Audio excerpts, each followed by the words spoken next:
the illuminated torch.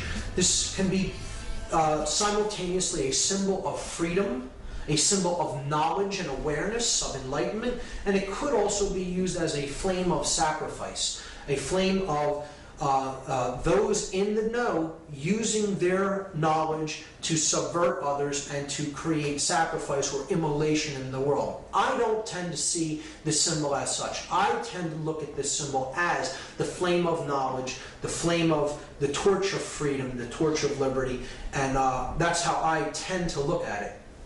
But it goes back to the Babylonian queen, the Babylonian version of Isis in the Trinity. So you had, just as you have God the Father, God the Son, and the Blessed Mother, okay, in the Christian Trinity, the Holy Spirit taking the place of the feminine, of course, in that Trinity.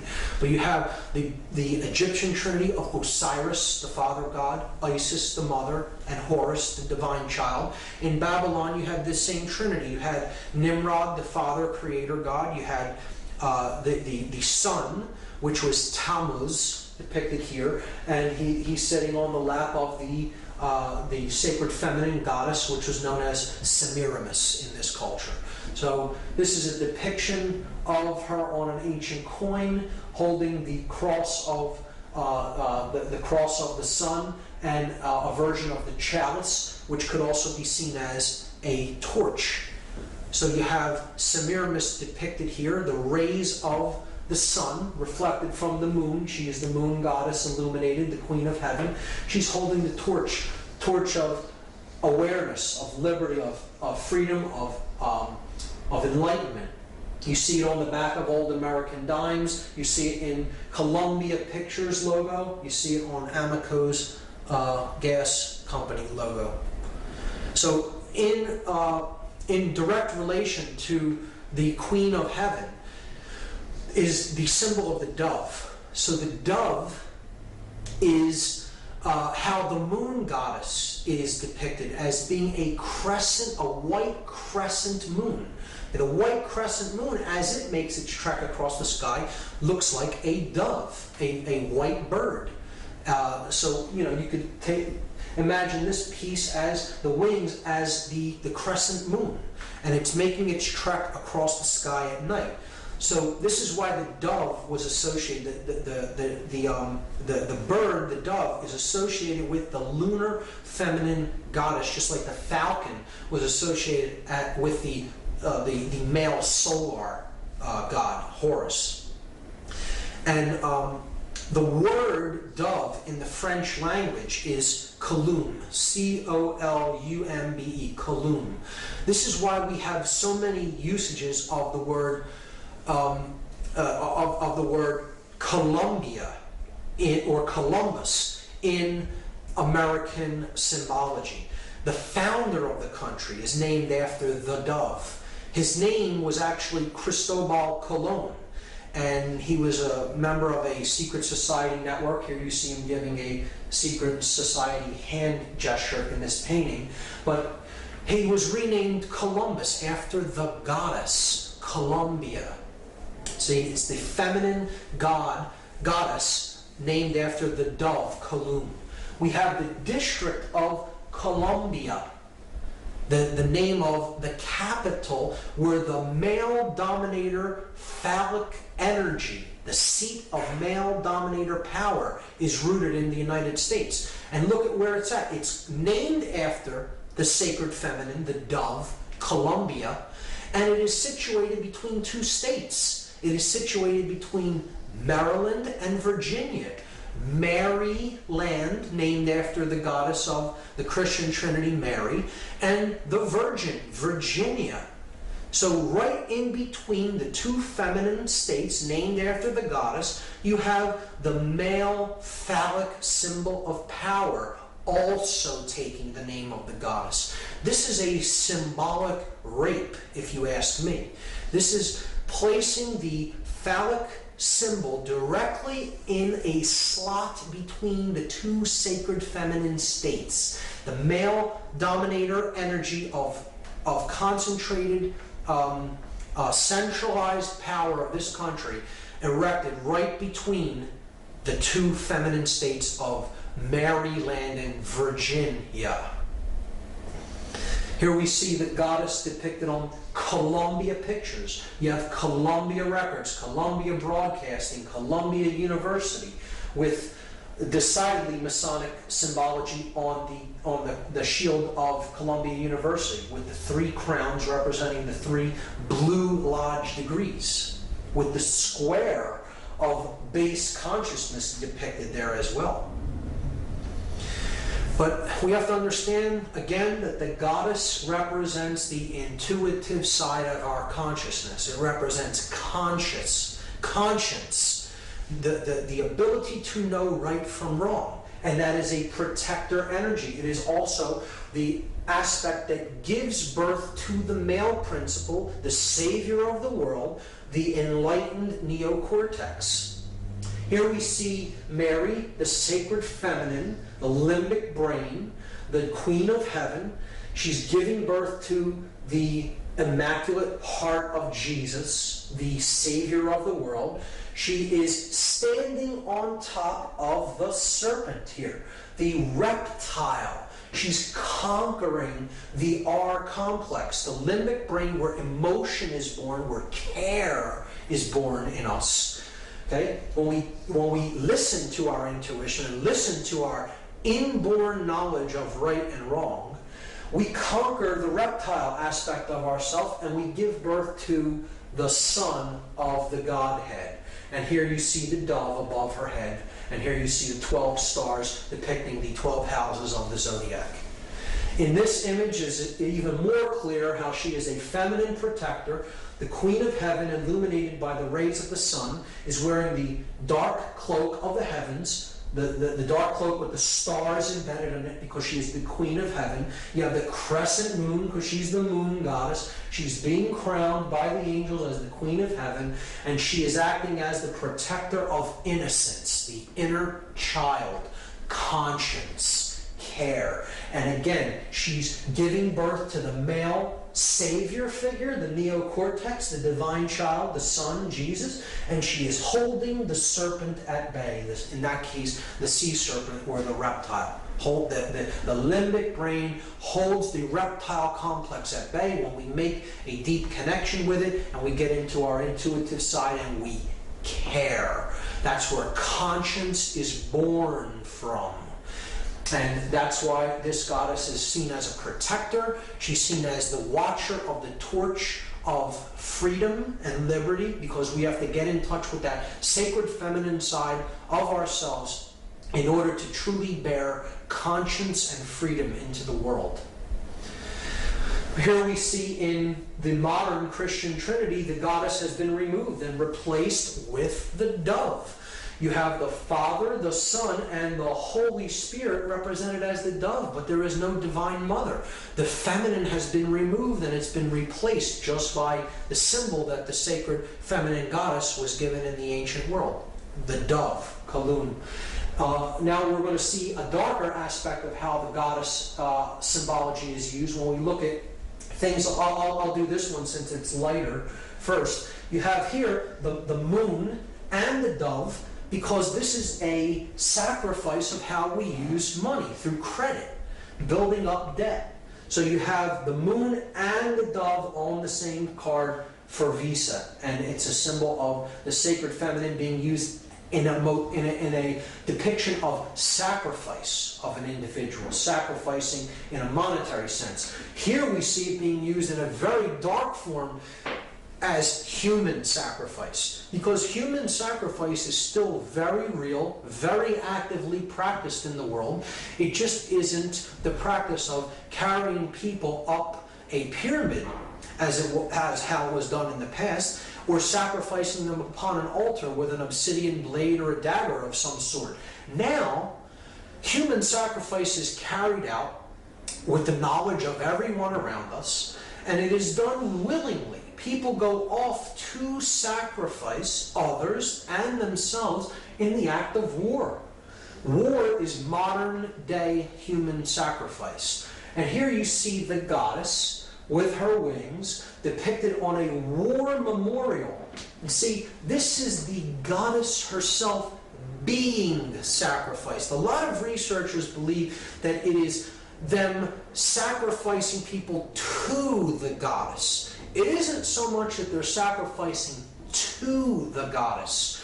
It's the reason the goddess is always depicted in conjunction with sacrifice is because they are sacrificing the goddess within an individual. It is the cremation of care, conscience, the protector, the grand architect of everything we experience is care. So this is the goddess herself depicted as being with these men as they are sacrificed along with the goddess. That's what war is. It's a ritual sacrifice of the sacred feminine in an act of sacrifice, of human sacrifice. So another use of the sacred feminine symbology and imagery when it comes to human sacrifice rituals or attempted human sacrifice rituals, we see this through different events that have played out that have the sacred feminine or the name of the sacred feminine embedded or encoded within the ritual or the scenario. You have the murder of Princess Diana, which I do not believe was an accident. I believe she was taken out because of her connections with the royalty of Britain, and her name was Diana, a Roman name for the goddess Diana. We saw the Superdome incident where thousands and thousands of people were hoarded into this dome looking like a feminine breast and left there without supplies, essentially to die. And FEMA did not get to this region for days after Katrina hit. And the conditions in there were horrendous. I believe that is a deliberately designed thing that was done to try to maximize the amount of death and suffering that happened in that feminine breast, the Superdome, a symbolic representation of a breast. And the two large school shooting incidences could be seen as very clear examples of mind control, of trauma-based mind control, or at Columbine High School. Again, Columbia, Colum, the dove, Columbine, and Virginia Tech, the Virgin, Virginia. Again, two names of the goddess. Again, human sacrifice rituals in disguise made to look like totally disconnected incidents. But perhaps the clearest example of human sacrifice in concealed ritual of all is the symbolic burning or immolation of the Columbia space shuttle. Again, the Columbia, named after the goddess Columbia, Colum, the dove. And it's the white dove. And it's burning up, being immolated as it re-enters the Earth's atmosphere. And we see the crew was a 7-member crew. And that's correlating to the 7 planetary bodies of astrotheology. You have the 5 male gods, 5 men in the crew. You have the Sun, Mercury, Mars, Jupiter, and Saturn.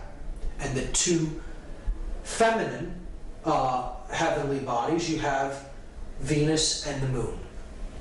So the 7 principles of astrotheology are encoded there in the crew of the Columbia, another ritual of human sacrifice. The next symbol that I'm going to discuss is the fasci. And this is where the word fascism comes from. It is the axe surrounded by the bundle of rods. This is a Roman symbol that represents centralized authority.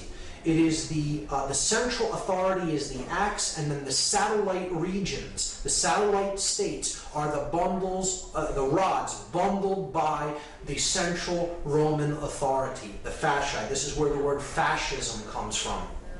We see this in multiple areas when it comes to political symbology. It is on the two sides of the Senate chamber, the House chamber. It is on the fasci is depicted on the throne that Abraham Lincoln sits upon as a dominator, father figure, God figure. So he's holding both compartments of power, the church in one hand and the state in the other, because an absolute ruler must unify those two principles. It must unify political and spiritual power into one.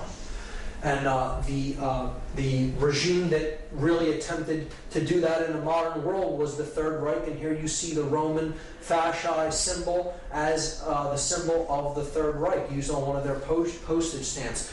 We had it previously on the back of old American dimes. Now I'm going to talk about Freemasonic symbology, and I want people to understand that Freemasonry in and of itself is not an evil ideology. Again, it is an occult system of knowledge that can be used for good, or it can be used for ill or manipulation, depending on who is wielding that knowledge. So this is the Freemasonic compasses and square with the letter G in the middle as depicted in American Freemasonry. The compasses represent higher consciousness, and they represent morality, proper moral action.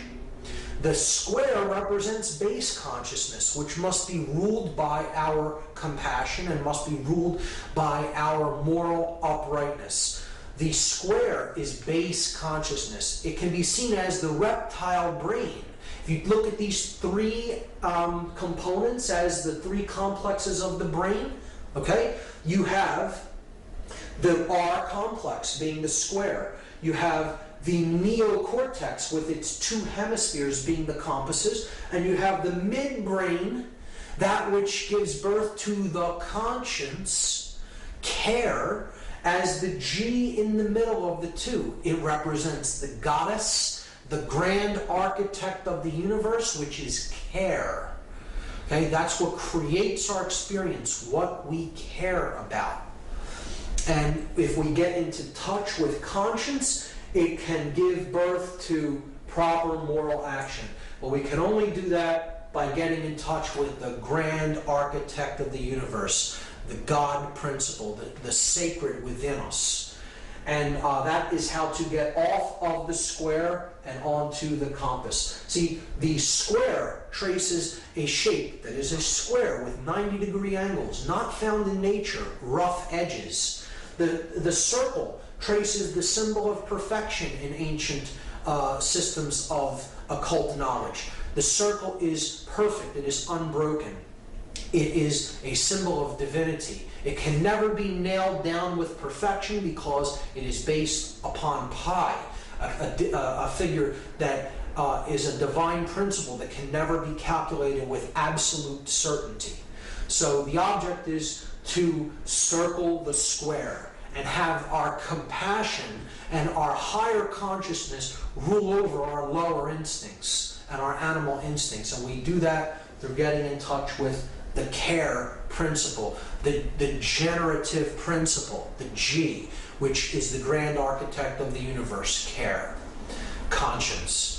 So it's about moral uprightness, and it can be equally seen by dark builders, by dark masons, to represent quite an opposite. This is how symbolism is in the eye of the beholder, and how the wielder of this symbol determines what it's really being used for based on their level of consciousness.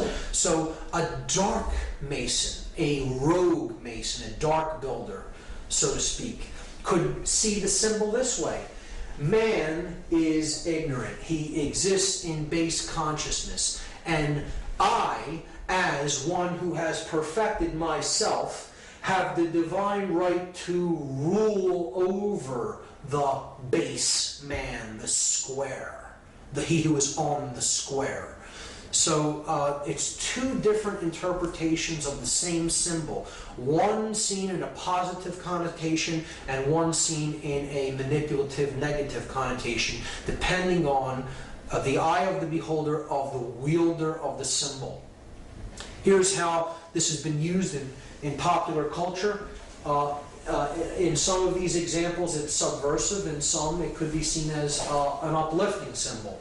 But generally in education, you'll see the square used in the three symbols and the color blue for the square representing the blue lodges. And this is base consciousness. This is the base of the pyramid of this particular secret society network, the hierarchical pyramid-like structure. And you're seeing the pyramid encoded here, but through the square. And the three base levels of Freemasonry, the entered apprentice, the fellow craft, and the master mason, being the three introductory or initiatory degrees of what is known as the Blue Lodge in American Freemasonry. And this is as far as many go, and it is often the degrees that are said to keep knowledge of higher levels suppressed for those really in the know of the order do not wish for those people to receive the knowledge because they have been gauged as really still being in base consciousness. And you're seeing that depicted in educational logos there. This Columbia University and that the University of Pennsylvania's shield. Here we see the compasses tracing the semicircle on the patch for the Columbia Space Shuttle mission. And one of my favorites in encoding the compass and square of Freemasonry is the game of baseball, a game I've personally resonated with. But we see the compasses encoded by the foul lines here, okay, that make up first and third base. The bases form the square for the individuals in base consciousness, on the square, the base men. Okay, they're the base men. And the middle here, the mound of creation, the primordial mound, is the limbic brain, the generative principle, the feminine aspect that throws the feminine seed into play. The intuitive principle of the limbic brain, giving information to us, and it is up to us here at the place where the feminine instinct is being given to make contact with it with the male principle. Or in other words, to put it into action with the phallic symbol. You're uniting the male, the bat, and the female, the ball, and putting the feminine aspect of truth into play in the field of consciousness to get it past the base men and to make the journey from base consciousness to higher consciousness to get home. The game of baseball is completely Masonically designed. I don't see that as a negative influence. I'm just pointing out an example of how that symbology is used in the game of baseball. I personally look at that as a positive understanding. The picture being the feminine aspect, care, the grand architect of the game. So in these examples, I do see it as subversive. In this one, of course, the compass is used here on this logo from NASA, but we know what happened with that mission. So could be a illusion that dark Masonic elements may have been in control of that particular sacrifice. Who knows? The game of baseball, clearly Masonically designed. I look at that as a positive connotation of the symbolism.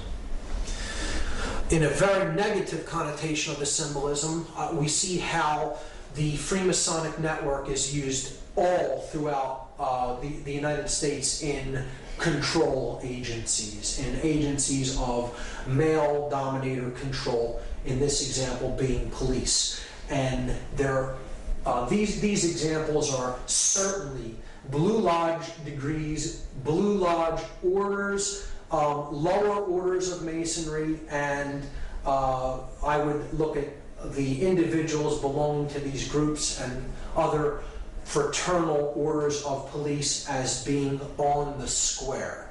And if anybody thinks that when someone tells you in Freemasonic parlance that you're on the square, that they're paying you a compliment, you have no idea what the term means, because you've just been insulted by being told that you're on the square. It's not a symbol of being fairness and uprightness.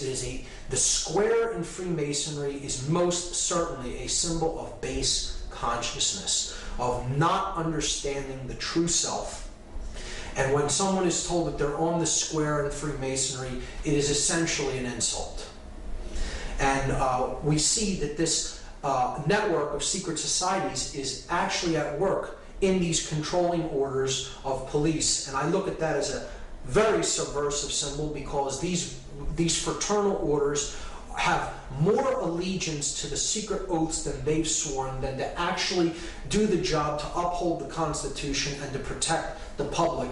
And it can be really used as a means of one hand washes the other. I'll do a favor for you if you look the other way in this instance, or do what I tell you to do here. And it's really a way that freedom can be subverted through this hierarchical order, particularly when it is used in conjunction with controlling bodies like the police. So this is an extremely important symbol that's going to carry over into what we talk about next. This is the first degree Masonic tracing board, and I'm going to cover this from two angles, a positive connotation and a negative connotation. So here we see, first, there are directions. This is a map. You see north, south, east, and west. So we are standing at the west, looking east. The west is down here, the east is up here. We see that there is a checkered floor of black and white squares representing base consciousness. This is the checkered life of a man who is not born in consciousness. He does not know light from dark. He is a wanderer, a pawn in the game, so to speak. One who can be positioned. However, his master may wish him positioned, the chess master of the game, who sees the whole board from above, from a higher level of consciousness, and takes the pieces and positions them as he will. This is one who is in duality. Here's the pillars, the dual pillars. This is the pillar of Joachim. It is a masculine pillar, represented as a Doric column. And you have the sun ruling that pillar. It's the pillar of strength, the S representing strength. The feminine side of the pillar is the pillar of Boaz. The B at the bottom stands for beauty. It is a Corinthian pillar, an elaborate, ornate, feminine pillar. And the moon sits above that pillar. This is the pillars that represent the masculine and feminine aspects of human consciousness. And it is how we enter the world with these two principles kind of in opposition, and it's our goal to understand them and to unite them as one. To use our willpower. This is the pillar of will or wisdom, which the W stands for. It is Jacob's ladder. Jacob, as described in the story of Genesis, goes to a higher level of consciousness. He experiences God consciousness. He comes back down to the earth and understands that really the journey of life is to get back to that level of pure awareness and pure consciousness. And that is the end of the journey, kind of. It's like you enter in this dual state, seeing things as separate, and then the object is to make it through the realm of duality, the checkerboard floor, and unite the two principles as one, and then you're born into the stars, into the light of conscience and consciousness. So that's the journey up Jacob's ladder.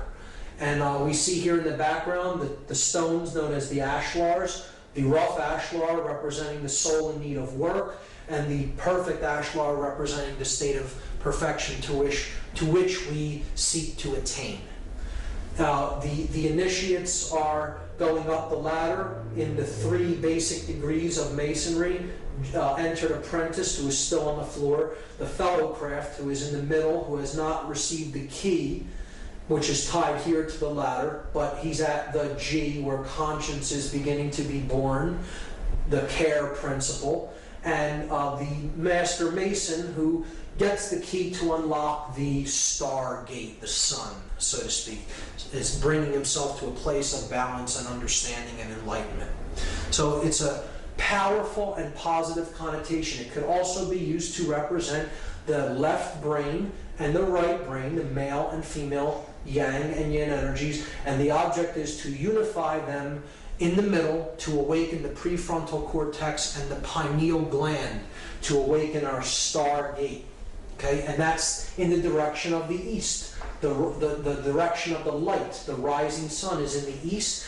We don't want to be headed west. That's the direction of base consciousness and darkness, the setting sun. The sun sets in the west, of course.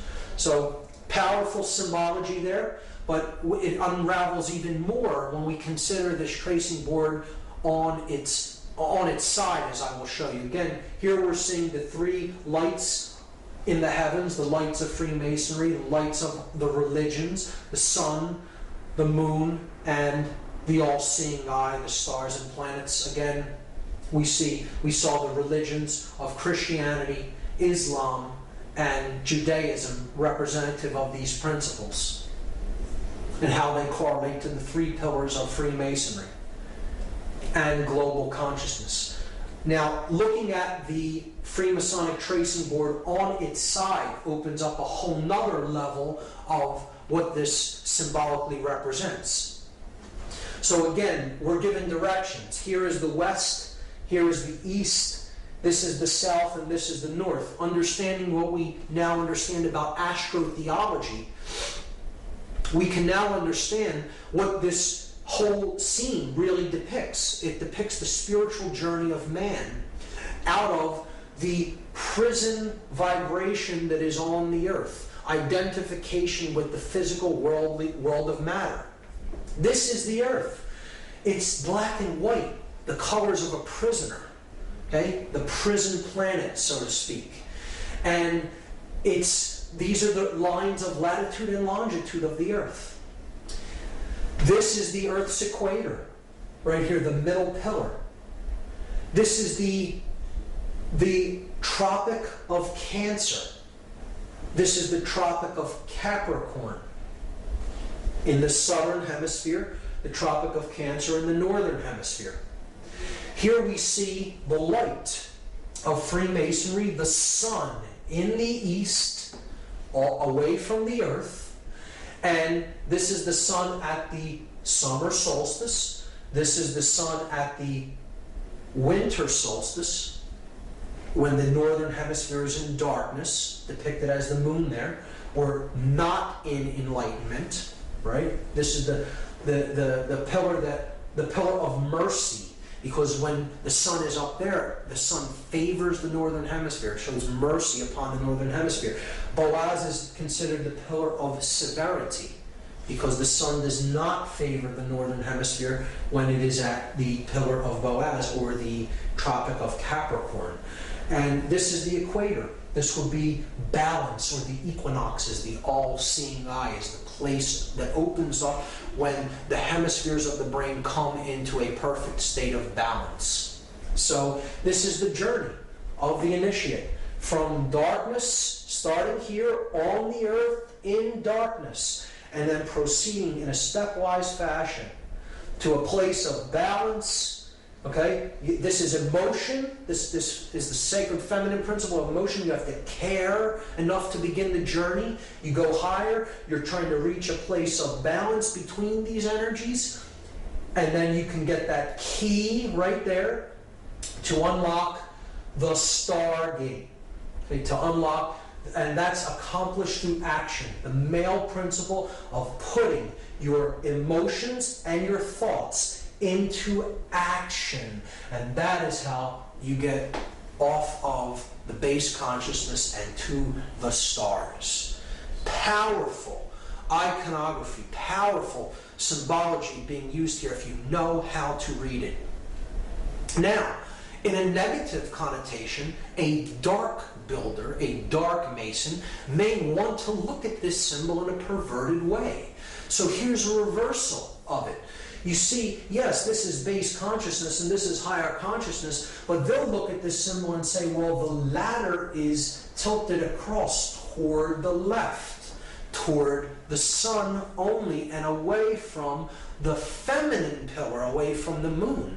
And our task is to imbalance consciousness toward the male principle only, or the left brain only, because that's what gives birth to a dominator, to one who is bent upon control, a sorcerer of sorts. So this is how a dark occultist would interpret this symbol. I'm God, my will be done.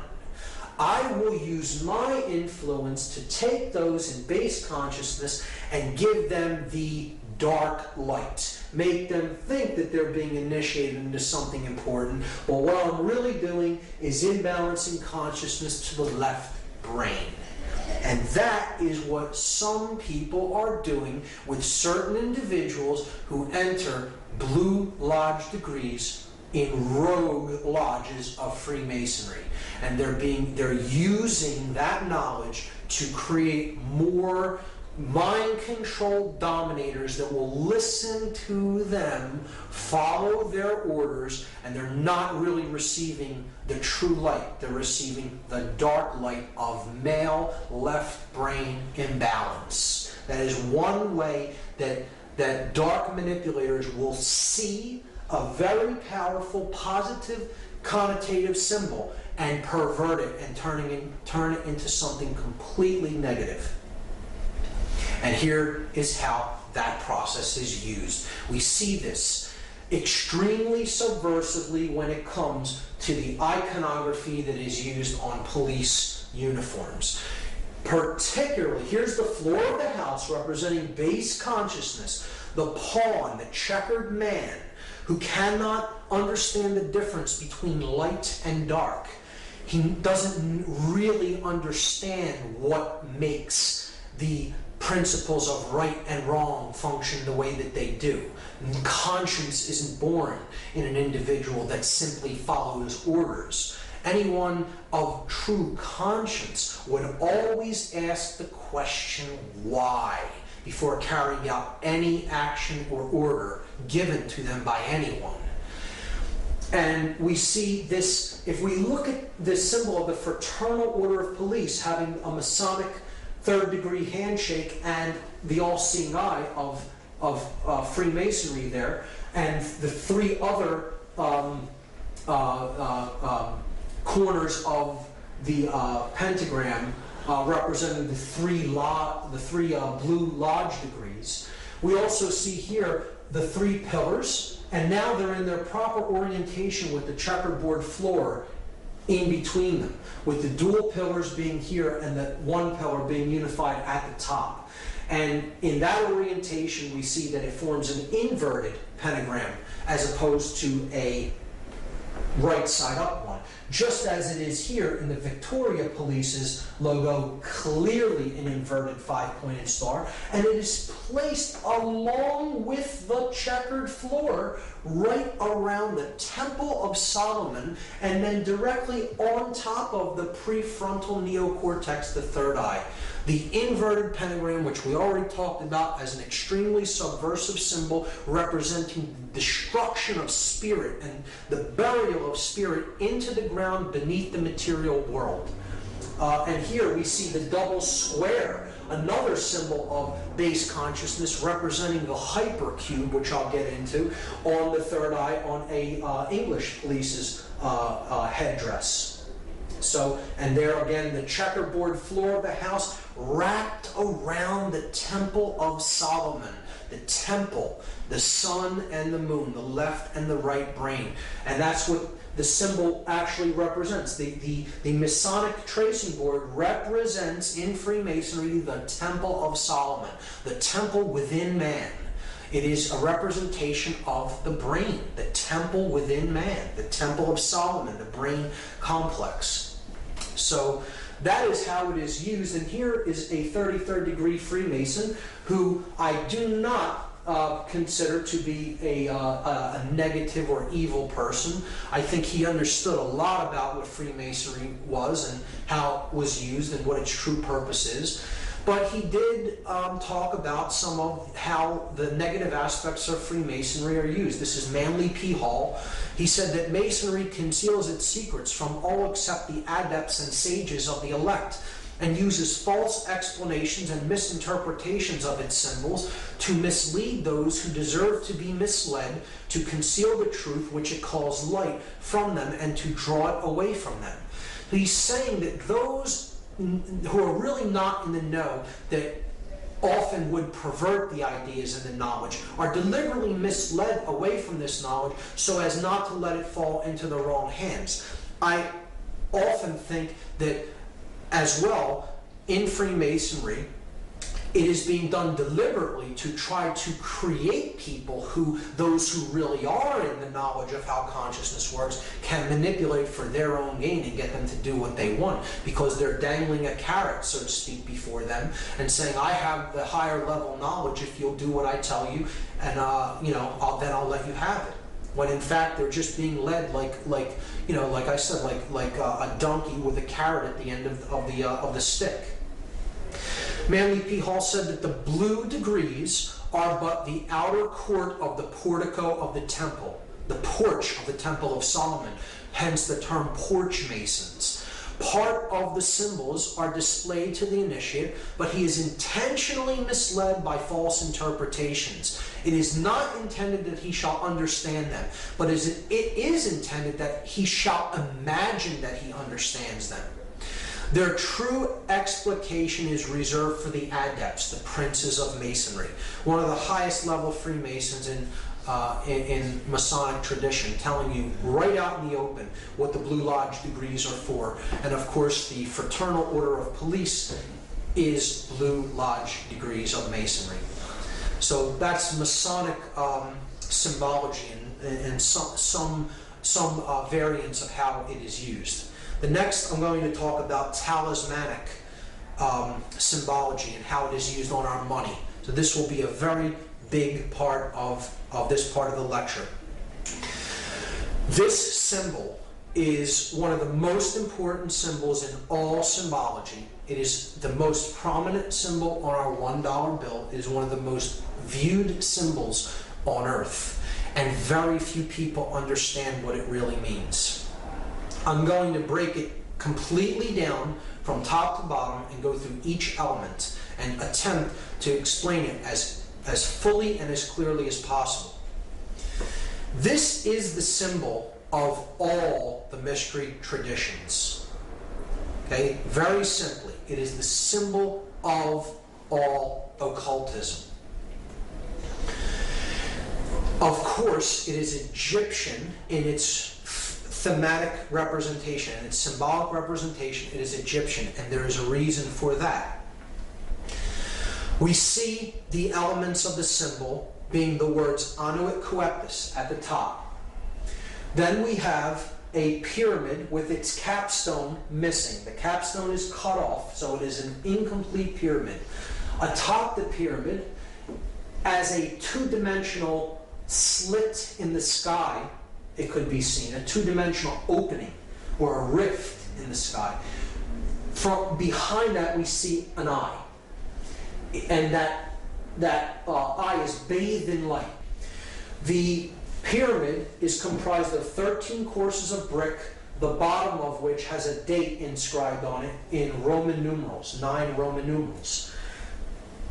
There is then a sash with the words Novus Ordo Seclorum written on it at the bottom.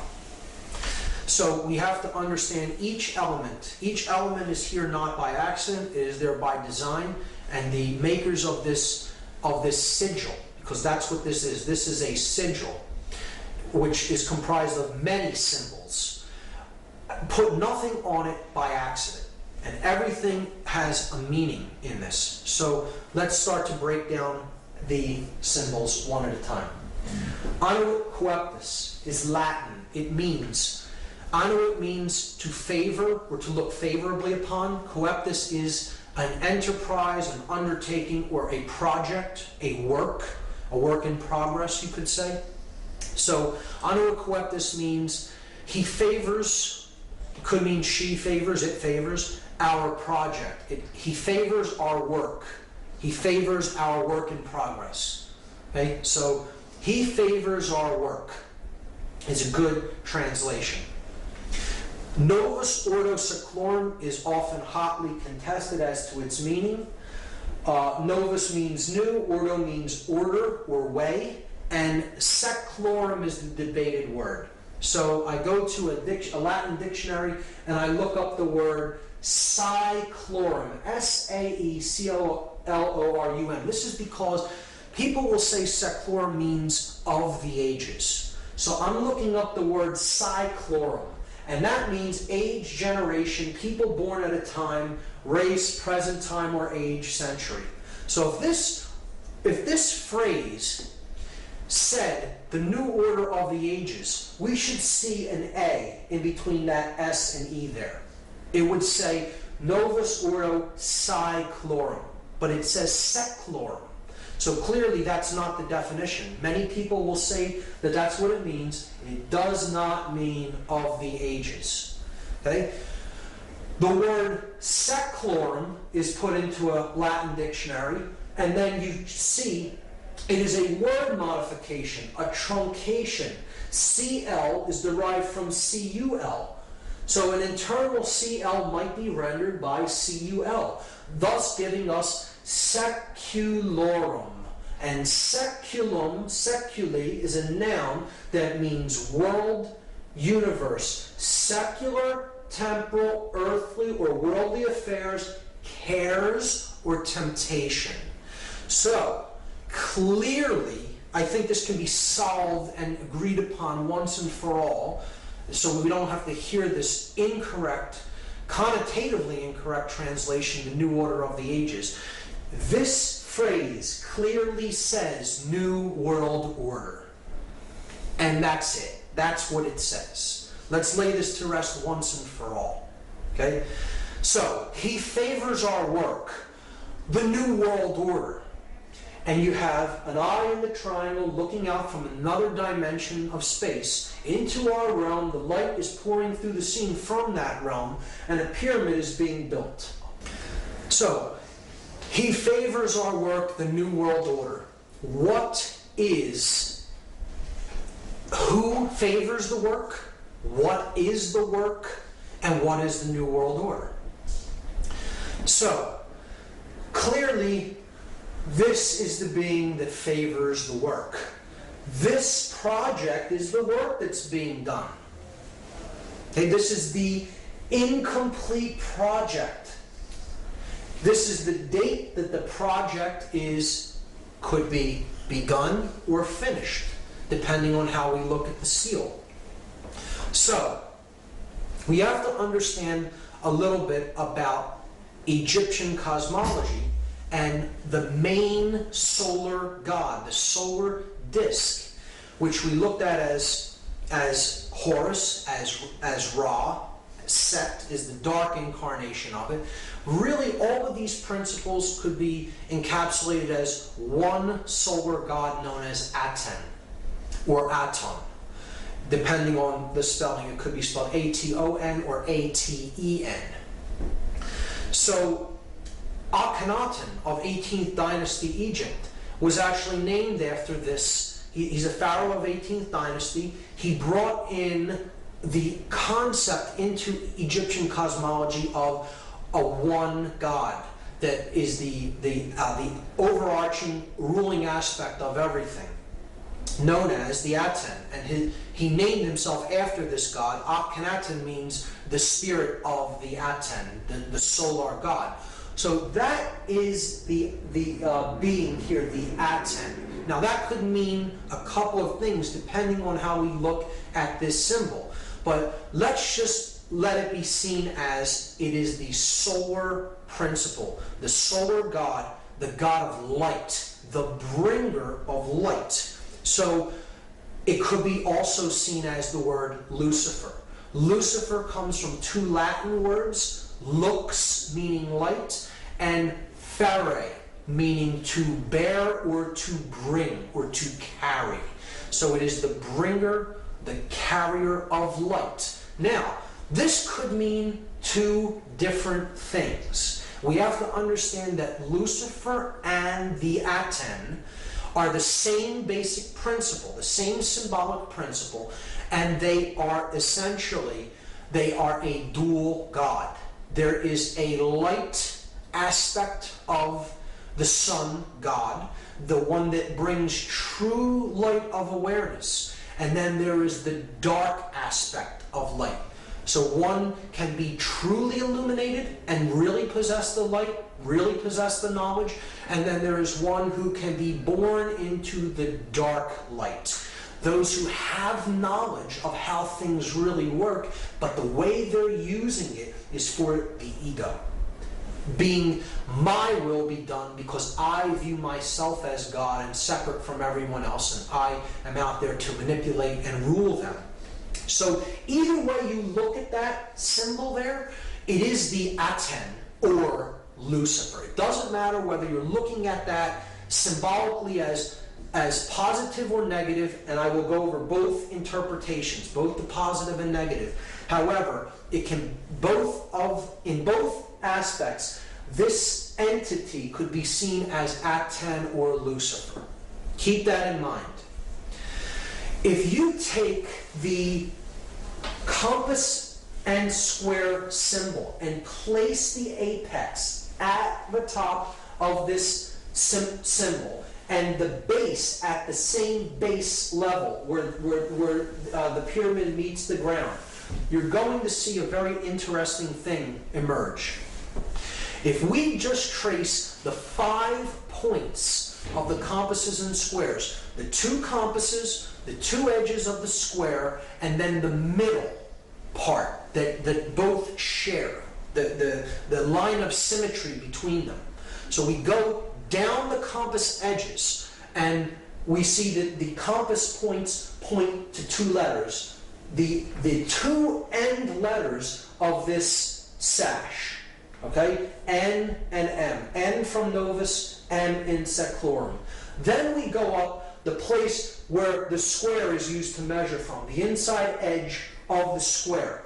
And we see that that also points to 2 letters, and they are also both on the opposite edge of this phrase, Annuit Coeptus. So we have the A in Annuit and the S in Coeptus. And now we come down the horizontal axis of symmetry, and we see it reaches 1 letter that is exactly in the middle of this sash, the O from Urdu. These 5 letters, if rearranged, are an anagram for the word Mason, M-A-S-O-N.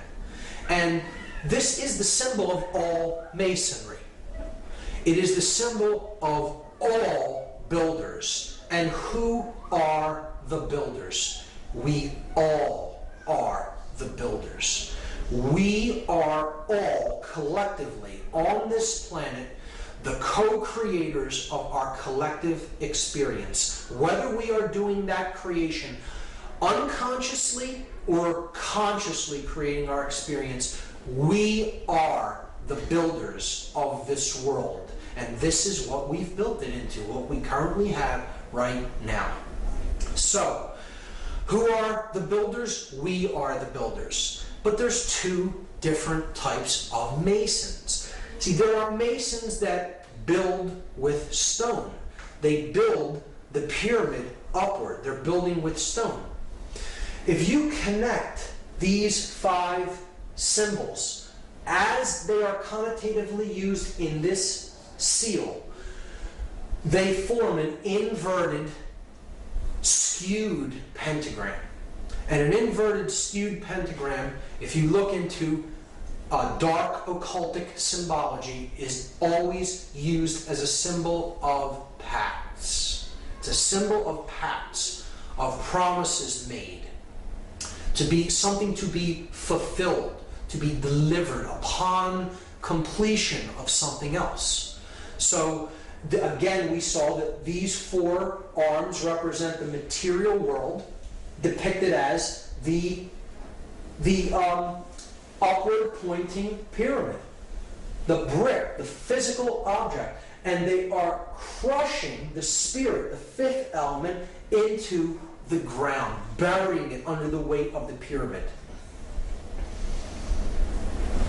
See, the dark builders, the dark masons, those who are building toward a world of male domination, the blade. See, they're building with bricks. The bricks are people who are trapped in physical five-sense reality and left-brain prisonhood. They are those who cannot change. They have one form, and it's hardened. A brick was once malleable clay that could be shaped, molded, take different forms. It flows easily. Change comes easily to it. But when it is baked in the left brain, solar, male dominator consciousness, it becomes hard and immobile and immovable. It becomes a brick. And that's what the male dominator world is being built with. The bricks baked into one form, the unit form. Those in unit form cannot see what is, not see. They cannot see, they are not sees. See? They are baked into one form, the brick. Okay? And they're being used as elements to build the blade world. And the blade world will be ruled by those who are in the light. They are the blade, the male dominator sorcerers. They have the light, but everyone else is in ignorance. And when you complete this structure, the light goes out from the scene. See, they're building the blade. If you complete this structure in brick, they have all the light, and the entire world is bathed in darkness. That in that symbol, the Aten or Lucifer represents the sorcerer, and he is completely trapped in ego. The ego-bound consciousness. It's the I in the triangle. I am God, the sorcerer says to the world. And I will make everyone in this world and the entire world in my own image and likeness. But I will have all the light, and the light will be blocked out to those in ignorance and in one form. And the male dominator world will be born into existence, and it will bathe the world forever in darkness. That's the negative connotation of this symbol. See, you'll notice it's the blade without the chalice. See, these other 3 points make the chalice, but it's gone, it's ghosted. Just like it's been ghosted through human sacrifice, through the cremation of care. Right? It's been ghosted through the removal of the sacred feminine from the Trinity, and through not caring about what goes on in the world. The sacred feminine is removed, it's ghosted, but the male principle is embodied in stone. And that's the project, that the New World Order project that the Dark Masons, the builders with brick, are building into manifestation. Now, there is a light side of this symbol. Again, he favors our project, the New World Order. If the true God of creation, the true bringer of light, the awakened neocortex, the prefrontal cortex, the opening of the third eye, the stone the builders rejected, the Christ consciousness, so to speak, the true bringer of light, right? The true aspect of Aten, the solar mind, right? If we, as the other kind of Mason are trying to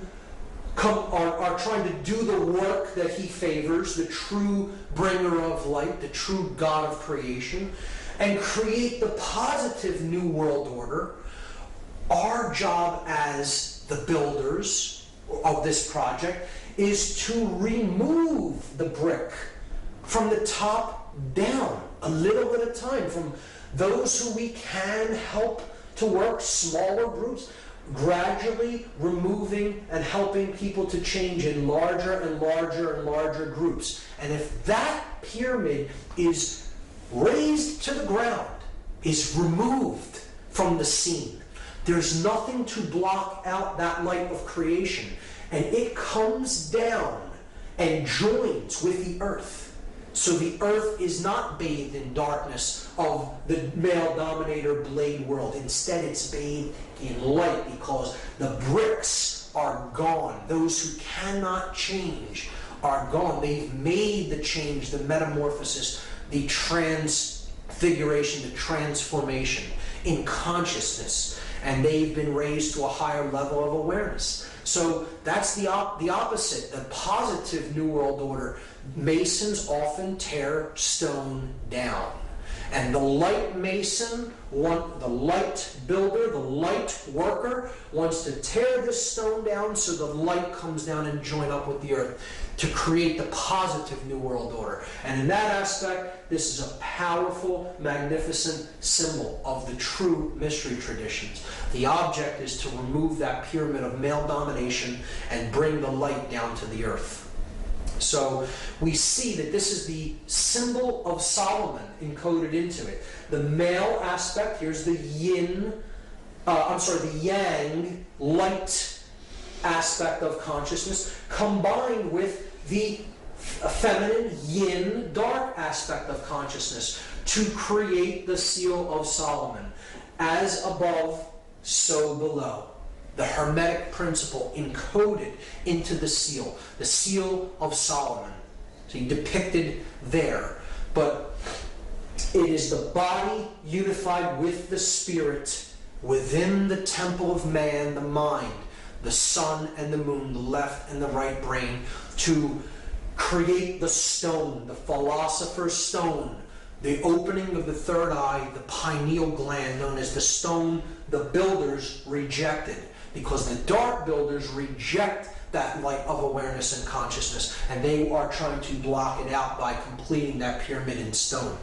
So that is my analysis of that symbol, and it's amazing when you get into it and really study it for yourself and really go deep into the symbology. And it gets even better when you start to look at that date on the bottom of the pyramid, because that date is MDCCLXXVI in Roman numerals, and that totals 1776. And here's how it breaks down. This is a chart of the letters and their corresponding numerical values. So if you just do the math, M is 1000, D is 500, C is 100, you have it twice there, so you're up to 1700. L is 50, that's 1750. X is 10, which you have twice, so that's 1770. V is 5, that's 1775. And I is 1, 1776. So what we're going to do now is something called gematria. It is Kabbalistic numerology. It's an occultic form of numerology, and it's very simple. It is simple addition or counting of these numbers. And we can combine them in different ways depending on which numerals we add together. And we understand that all of the added values are identical, and they mean the same thing in occultic numerology. So 1776 is the number that we get when we add these Roman numeral values together. And what we are going to do in this example is we're just going to take the 1 and add it to the 6. And leave these two 7s. So we get 777. And anyone familiar with Judaism or Kabbalah may know that that is a symbol of God. It's a number that represents the Trinity of consciousness in its perfect form. The 777 is the aspect of the divine in man. It is thought, emotion, and action, the three aspects of our consciousness, having reached the place of the gods, the seven entities of the skies: the sun, the moon, Mercury, Venus, Mars, Jupiter, and Saturn. The seven gods that can be seen with the ancient world, a representation of the seven chakras of energy in the body. So 7 is a symbol of completion, perfection, and God. It tripled is a representation of God. So if we add the 3 sevens together, it totals 21. And 2 plus 1, this is the parents and the child, the father and mother, the creator God and the sacred feminine, and the divine child. And then that totals 3. 2 plus 1 is 3. So all of these values can be seen as identical, or they mean the same thing. They are numbers that represent God, or completion, perfection. The divine has been awakened and realized. So they can be used interchangeably in systems of occultism. And again, 3 being the number of unity, of unification of thought, emotion, and action, the triune being, the 3-in-1 God, right? The Trinity.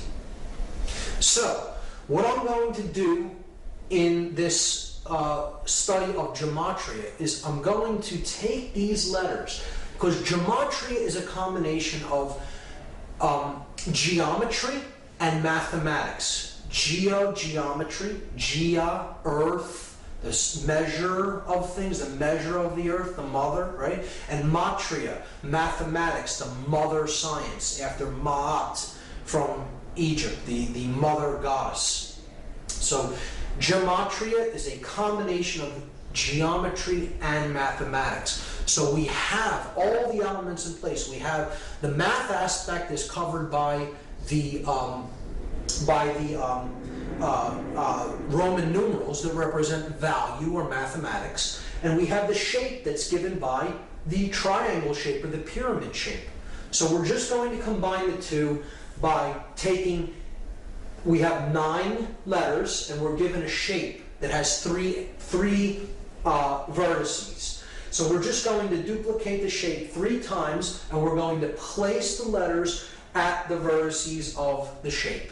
So we'll start with M and put it at the top of the first triangle, and then D, C at the base, and then repeat it 3 times. M, D, C, C, L, X, X, V, I.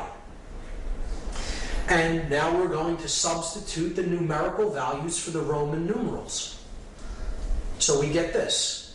We get 1,000, 500, 100. 100, 50, 10. 10, 5, 1. So you see a pattern emerge there.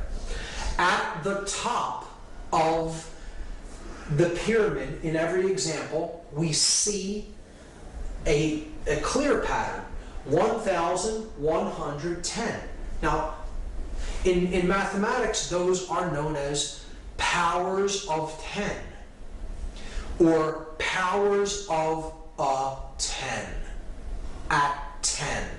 Powers of at 10. At the top of the pyramid. Because at 10, no matter how you look at it, is at the top of the pyramid. This is a play on words that works out in the English language, and it is not an accident.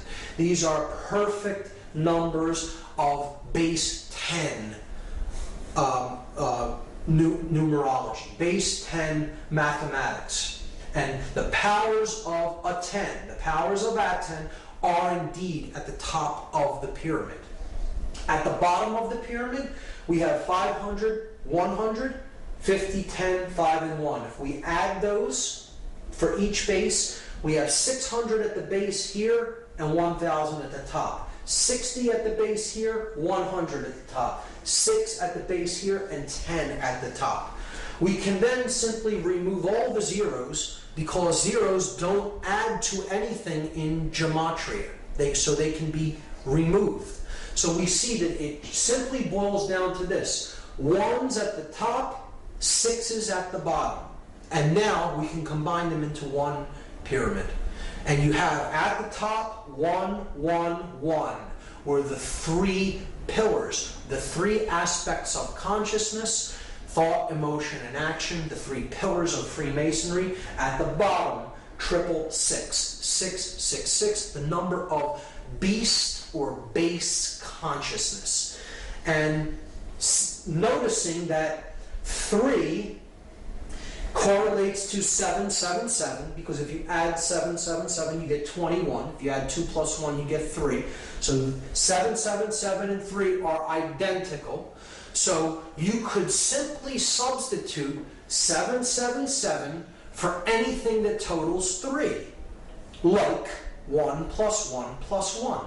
1 plus 1 plus 1 is 3, so we could simply put 777 up there and substitute for 111. They're identical because they both add to 3.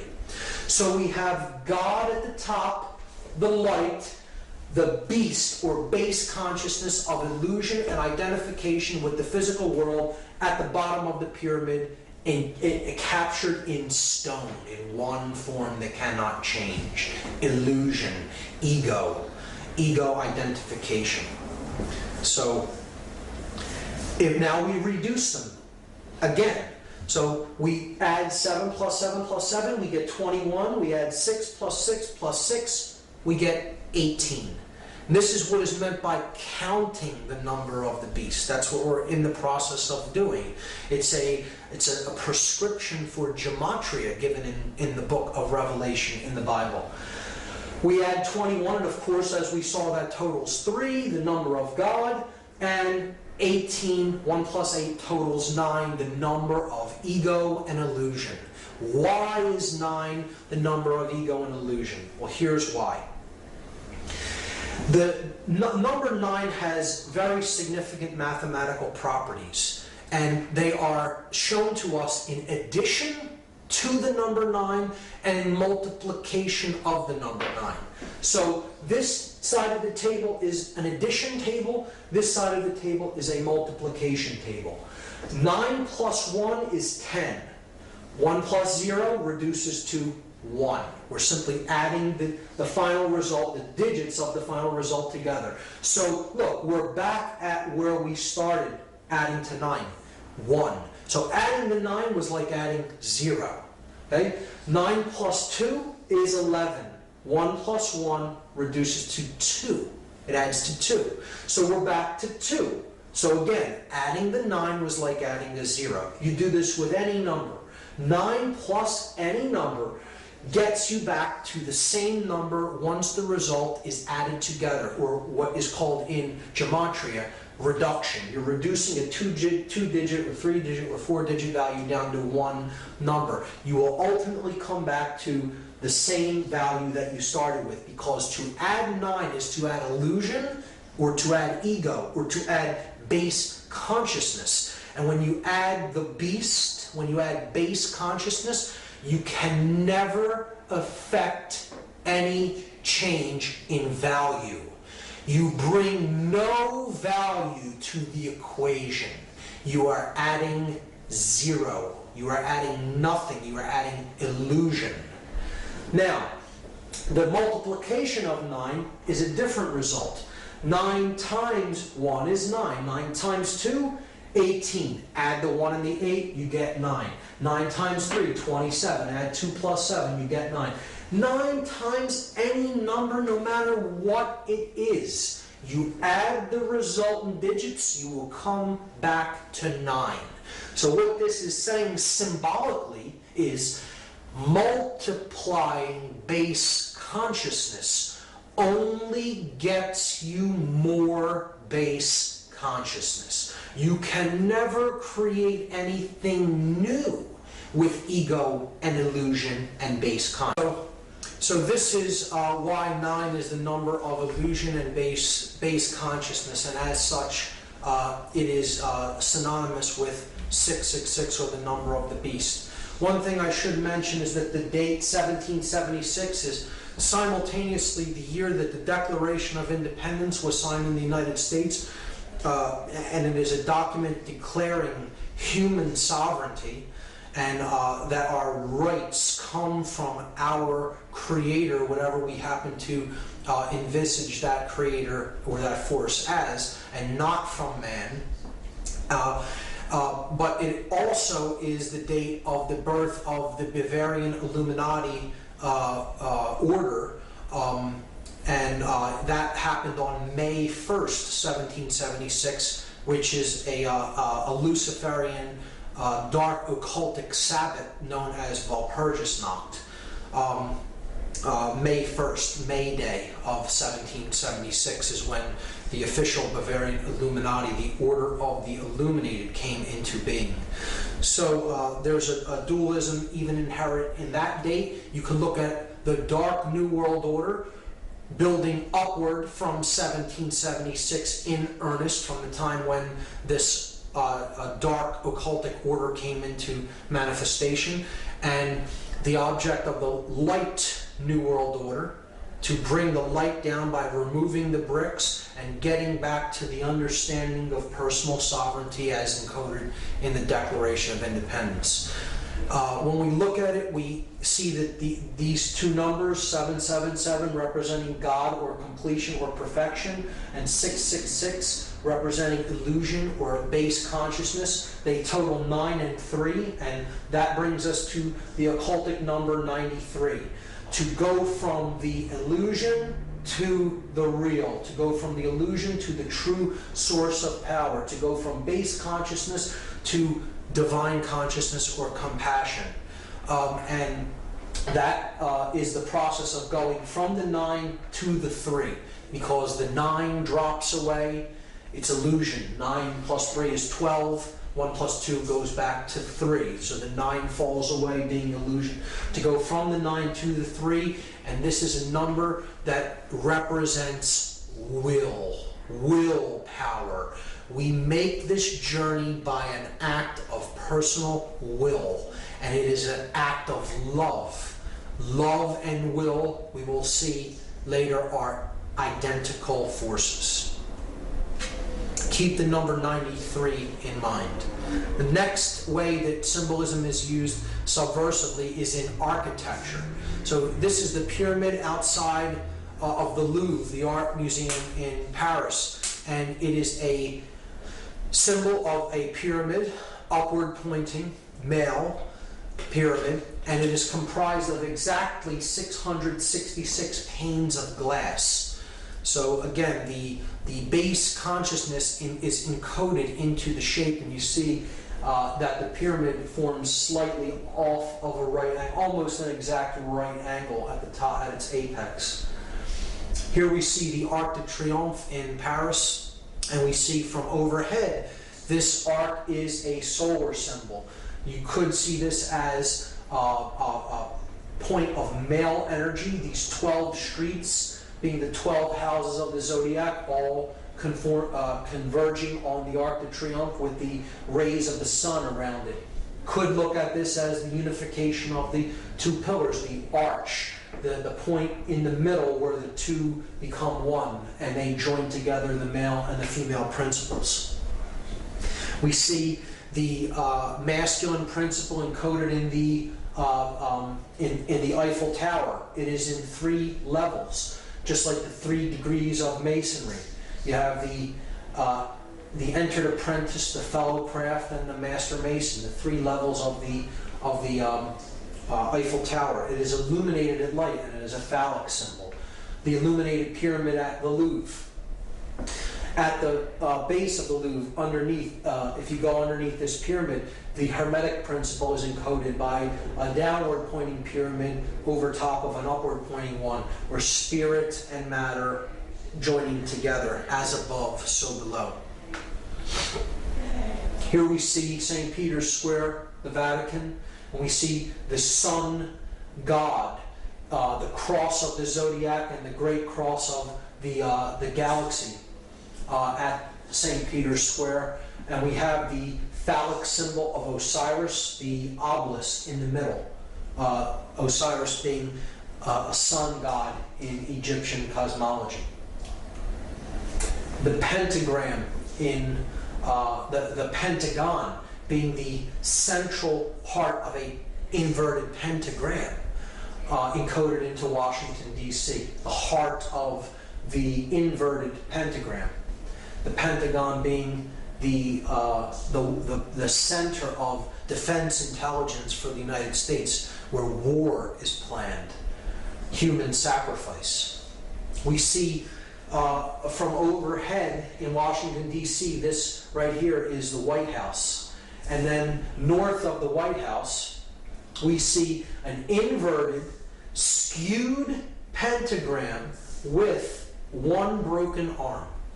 Now, this is a very clear example of what is known as the pentagram of Pax in dark occultism. The pentagram of Pax is inverted because it is satanic, or it is thrusting the spirit downward.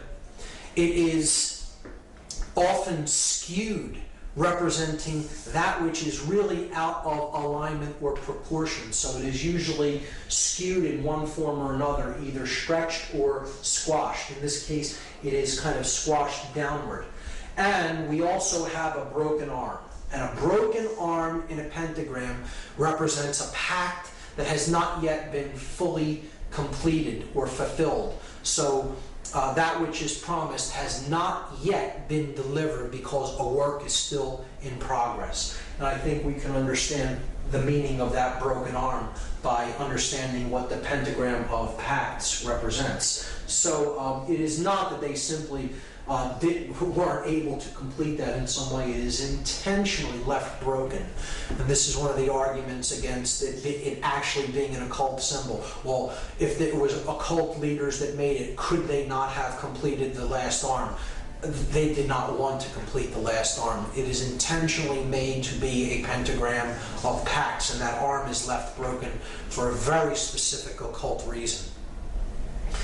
The phallic symbol of Osiris, encoded as the Washington Monument, a male symbol of phallic energy, and it's in direct alignment with the symbol of the feminine energy, which is Congress. Congress being another word for sexual union.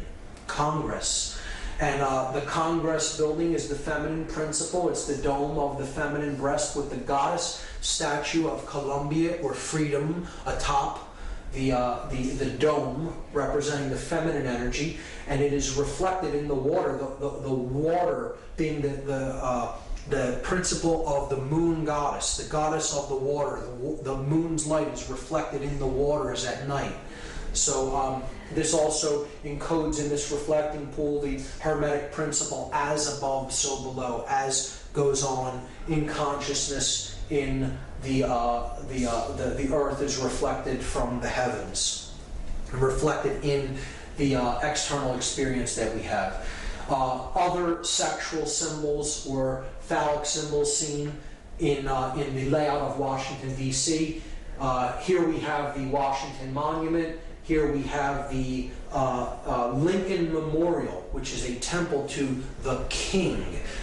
It's a reflection of Osiris the king, ruling as over the dominions of church and state, as we saw with Lincoln in his king's chamber, so to speak, holding the symbol of the fasci on both his left and right hand while seated upon his throne. And if we look at the street system that connects these two monuments, we just make a red. We can make a red outline of the street system around these two monuments and just fill in that area, and that is what it looks like. It is clearly a phallic symbol that is directing male energies encoded into the actual layout of the streets.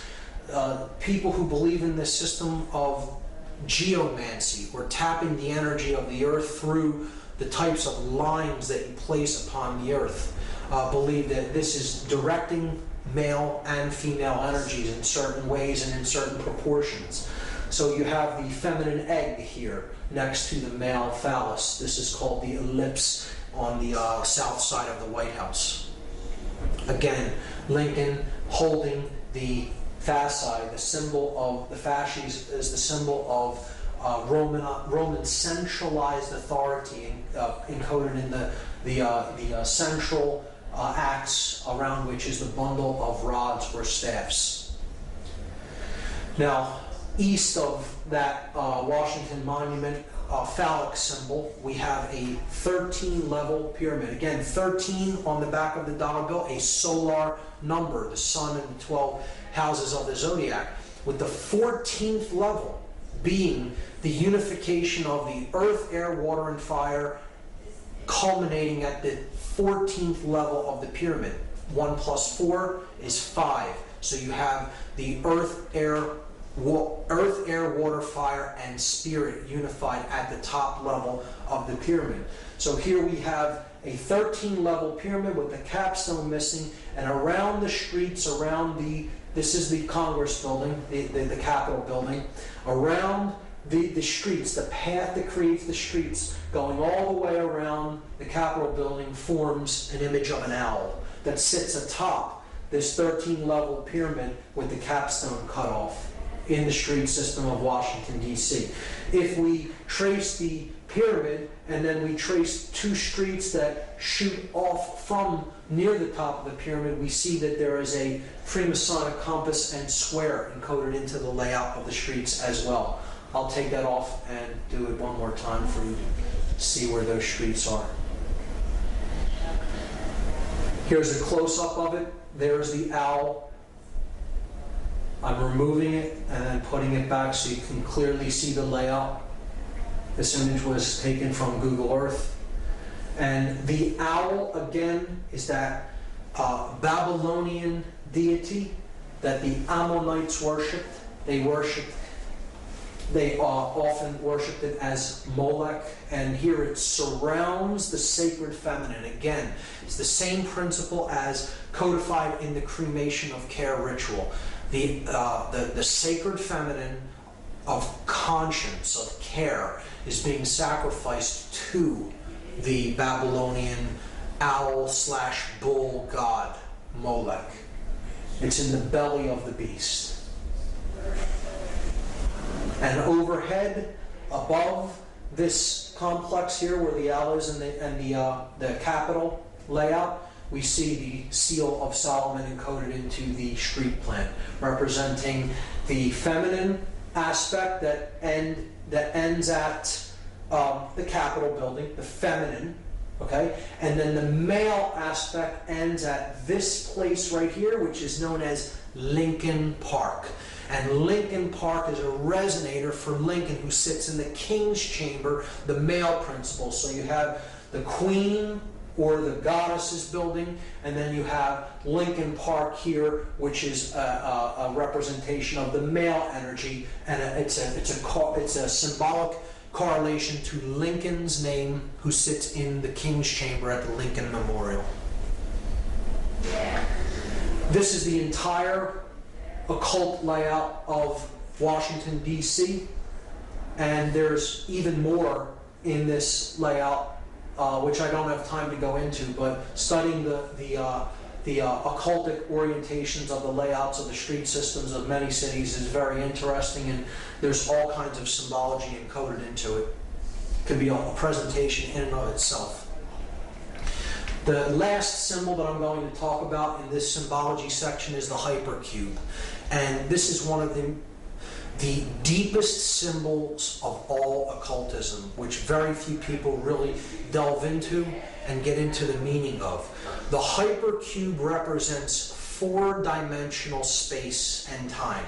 The next level the next higher dimension from the 3-dimensional world that we inhabit. So you have a point that represents no dimension. You have a line that represents a 1 dimension, that you can go forward or backward. You have a plane. You extrude the line and you get a plane. Now you have a 2-dimensional object. Then you extrude the plane into a 3rd dimension and you get a cube. So that's what our 3-dimensional world is like. 3D. You have a single cube. You have length, width, and depth. But then if you extrude a cube, You take the cube and you pull it and you extrude it that way. You get what's called a hypercube. So this is a four-dimensional object. It is derived by unfolding a cube into all of the dimensions of each one of the planes of the cube. And you get this object. When you look at the hypercube ideology, it is representative of the mind existing inside the construct of matter. So you have matter being the outer part of the cube, and then mind is the inner part of the cube. Okay, so this correlates to this level of body, mind, spirit levels of consciousness that we saw in part 1. And we see that the hypercube is derived when we combine matter, represented by the red square, and spirit, represented by the green square. We see that that is everything that is. Okay? That is the universe, or the world of matter, the world of spirit, coming into manifestation as matter to experience itself subjectively. And that is the large cube that is derived from that union. See, that's the large cube. The unification of body or matter and spirit is the large cube. And then the inner cube is the mind. That is where body and spirit combine. They merge in the realm of mind. So that's the inner part of the cube. So if we put the outer cube over top of the inner cube, we see that the hypercube is actually a cube within a cube. And again, this part of the cube in the center is the experience of mind. This part of the cube in the outside is the physical world of manifestation that the spirit comes down and inhabits to create that which can have experiences. This is the two-dimensional projection of this four-dimensional object, a cube rotated around in every plane that it can be rotated in. It's a complex, heady idea. If you look on the internet for some graphic depictions or animations of a hypercube, you can get a clearer idea of what it is in your mind.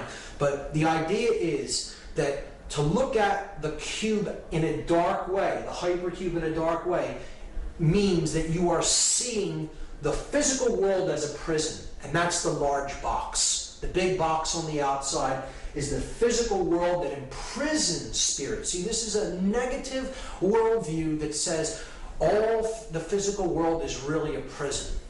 And it's a horrible thing, a horrible place. It's not a construct for experience of spirit to descend into physical form so that it may come to know itself more fully. It's a horrible thing that is, a prison.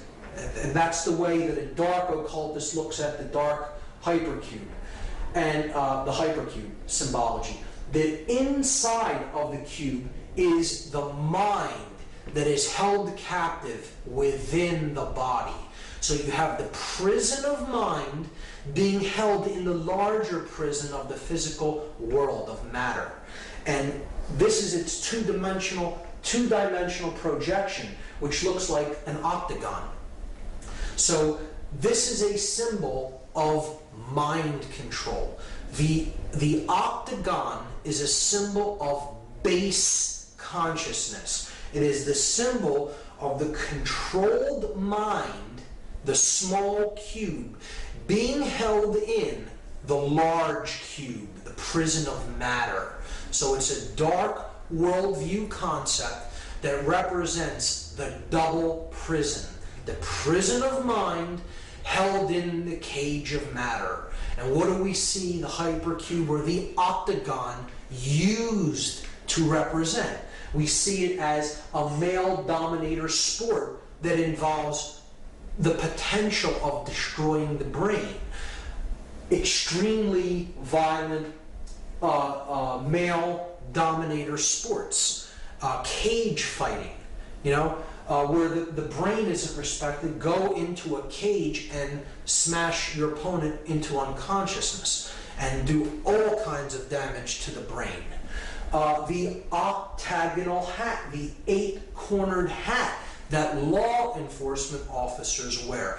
It's another total assault on the consciousness of people who take the jobs as enforcers or controllers. They're being told symbolically, your consciousness is of the hypercube. It's of the octagon. The octagon is placed on the crown chakra, just like the square. We saw in the other example, the double square on the English police's hat, right here on the forehead, on the third eye.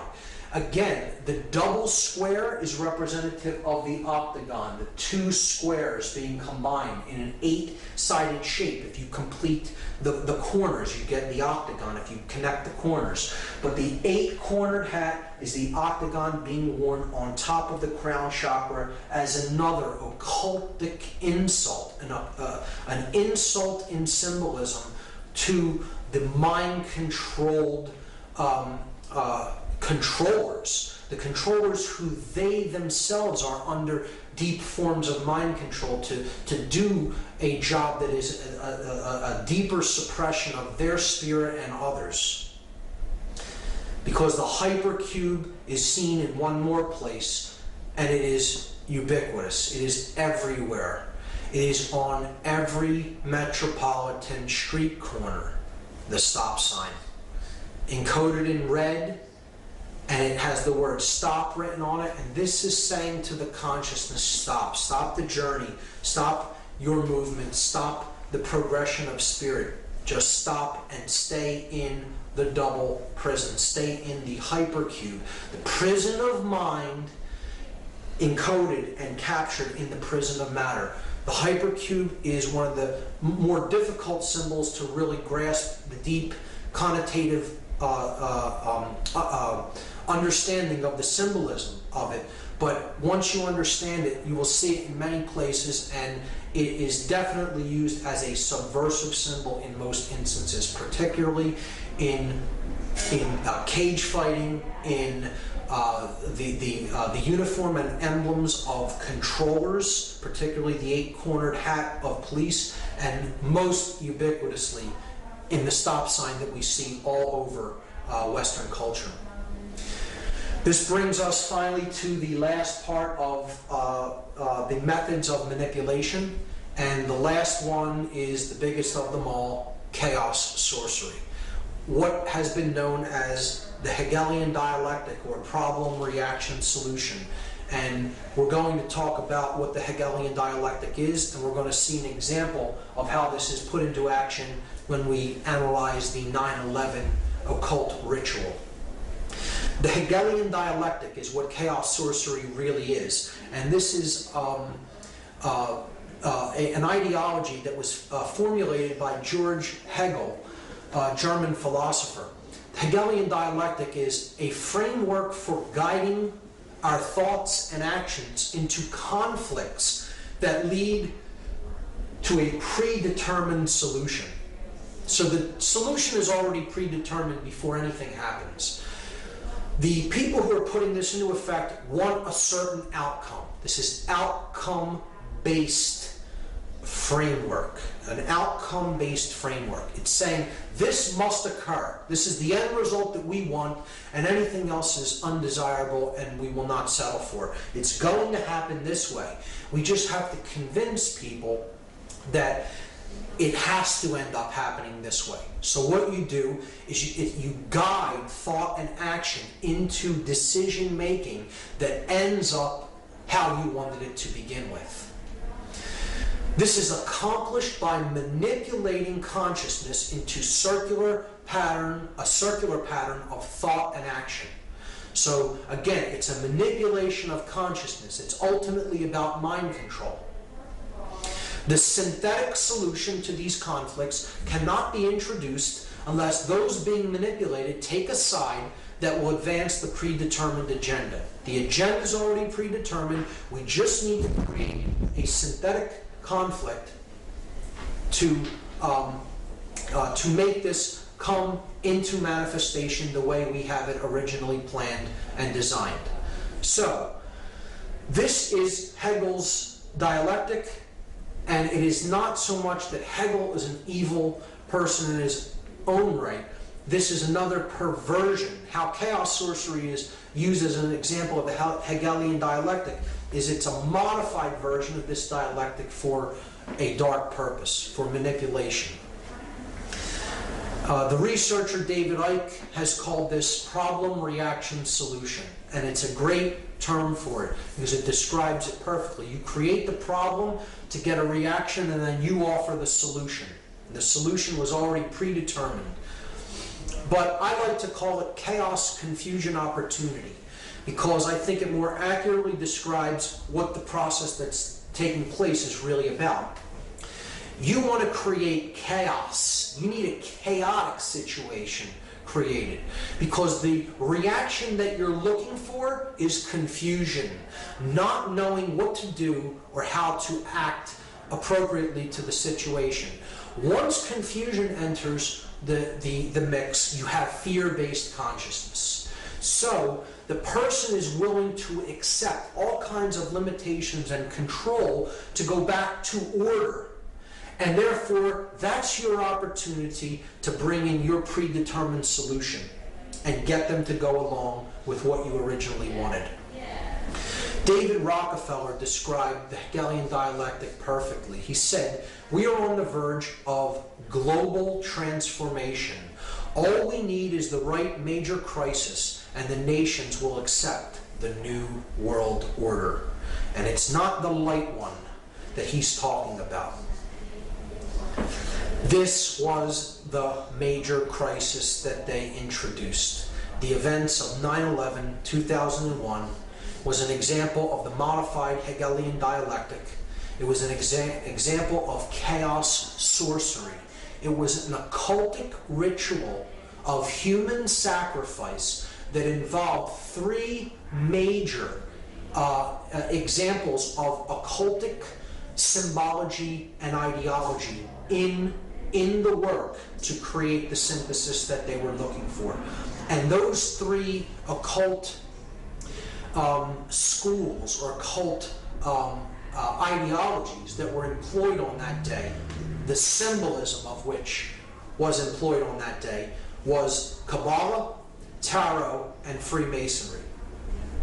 Now, before we get into any confusion at all, I want to state emphatically that I do not believe that any of these systems are evil in and of themselves. It is how occult sciences are used, occult knowledge is used by the practitioner to what end that determines whether they're wielded for good or evil. So it is not these practices or these systems that are of knowledge that are evil in any way. They are simply knowledge, and it is how they are used. Let's get that straight right off the bat. So these three systems of occult knowledge all encode within them the understanding of human psychological makeup and human consciousness. And the ritual of 9/11 is ultimately about the destruction of that knowledge and keeping the truth down, keeping our awareness down, destroying our awareness, destroying consciousness. So we're going to look at some examples of this occultic iconography and symbolism that was used on that day. The most glaring example of which is in tarot. This is the tarot image known as the Tower. It's a card that represents the end of an old way of things and the birth of a new way of things. It's the destruction of something that is old and worn down and the building of something new in its place. One thing is being cleared to make way for something to be put up in its place. Okay? So that's the Tower. It is depicted as being struck by a bolt of lightning, on fire, with people toppling out of the windows. And that is exactly what we saw on the day of 9/11/2001. We saw towers that were struck by forces. They were on fire, and people were leaping from the windows. So clearly the occultic symbology of this particular tarot card was employed on that day. Whether this be totally by design or it be synchronicity, I'll leave that up to the audience to decide. But one of the main things we have to understand how this ritual went into effect is that 2 buildings did not collapse in New York City. 3 buildings came down on that day in New York City alone. Many people still do not know this or understand it, amazingly, because the mainstream media only showed the collapse of this building here to the right only one time and never really showed it again, unless you go on the internet and search for the video of the collapse of World Trade Center number 7. Some people are still unaware that a 3rd building came down at 5:20 p.m. on that day. So we have to understand first that not only the Twin Towers collapsed into their own footprint, but so did Building 7, a 47-story steel, concrete and steel reinforced building, collapsed into its own footprint in approximately 6.5 seconds at 5:20 p.m. on 9/11/2001, when no plane had struck it. So I'm not here to argue the physics of 9/11. I'm not here to even talk about any of the aspects of the how part of 9/11, the physics or the how it happened. I'm much more interested in using my time to discuss the why and the implications of the occultic symbology employed in what I consider a dark occult ritual, a ritual that embodied the modified Hegelian dialectic. And so the first thing to understand is 3 towers came down, 3 pillars, if you will, came down on 9/11, not 2. The first occult system that I'm going to look at in relation to 9/11 is Kabbalah. Kabbalah is an ancient Semitic form of occultism. Judaism takes some of its roots from Kabbalah, and this is the main symbolic structure, or this main symbolic icon of Kabbalism. It is known as the Sephirotic Tree of Life. This is known as the ladder to God, okay? The levels that go up in consciousness to God. And there are 10 of these spheres on the tree. If you count them, there are 10 total. This is 1, 2, 3, 4, 5, 6, 7, 8, 9, 10. They're known as, these spheres are known as Sephirot. So the 10 Sephirot comprise the Tree of Life. Now in the books that describe this symbol, the Sephirotic tree, they're the Zohar and the Sefer Yetzirah. They look at it as that there are only 10 Sephirot. There are not 9 and there are not 11. This is specifically worded into these books. To speak of there as being any more or less Sephirot is considered like a blasphemy in Kabbalah, because there are only 10. So this is where part of the name, the name of the ritual comes from. Not 9, not 11, but yet we have the ritual happens on 9/11. And we'll talk about the occult significances of the numerology as well when we explore that. But in Kabbalah, 9 and 11 are considered blasphemies against the 10 Sephirot, if you speak of there as being any less than 10 or any more than 10. And we also see that the symbolic numbers, the numbers of these buildings are symbolic when we relate the ritual to Kabbalah, because the buildings that came down were the Tower 1, which is the male tower. Okay? It has a phallic symbol on top. This is Tower 1 in the numbering system of the World Trade Center. The feminine tower is Tower number 2. And then this building is World Trade Center 7. So if we add them together, we get 1 plus 2 plus 7, and that equals 10. So we see there are 10 Sephirot. The building numbers total 10. So they're bringing down the 10 in the buildings, and they're bringing down symbolically the 10 Sephirot. You see, in the Sephirot, there are 3 pillars, 3 columns. You have this left-hand path known as the path of severity. You have the right-hand path that is known as the path of mercy. Again, these are corollaries to the Freemasonic pillars. This would be the pillar of mercy, which is Jachin. This is the pillar of severity, or Boaz. And then you have the path of mildness, or the path of will.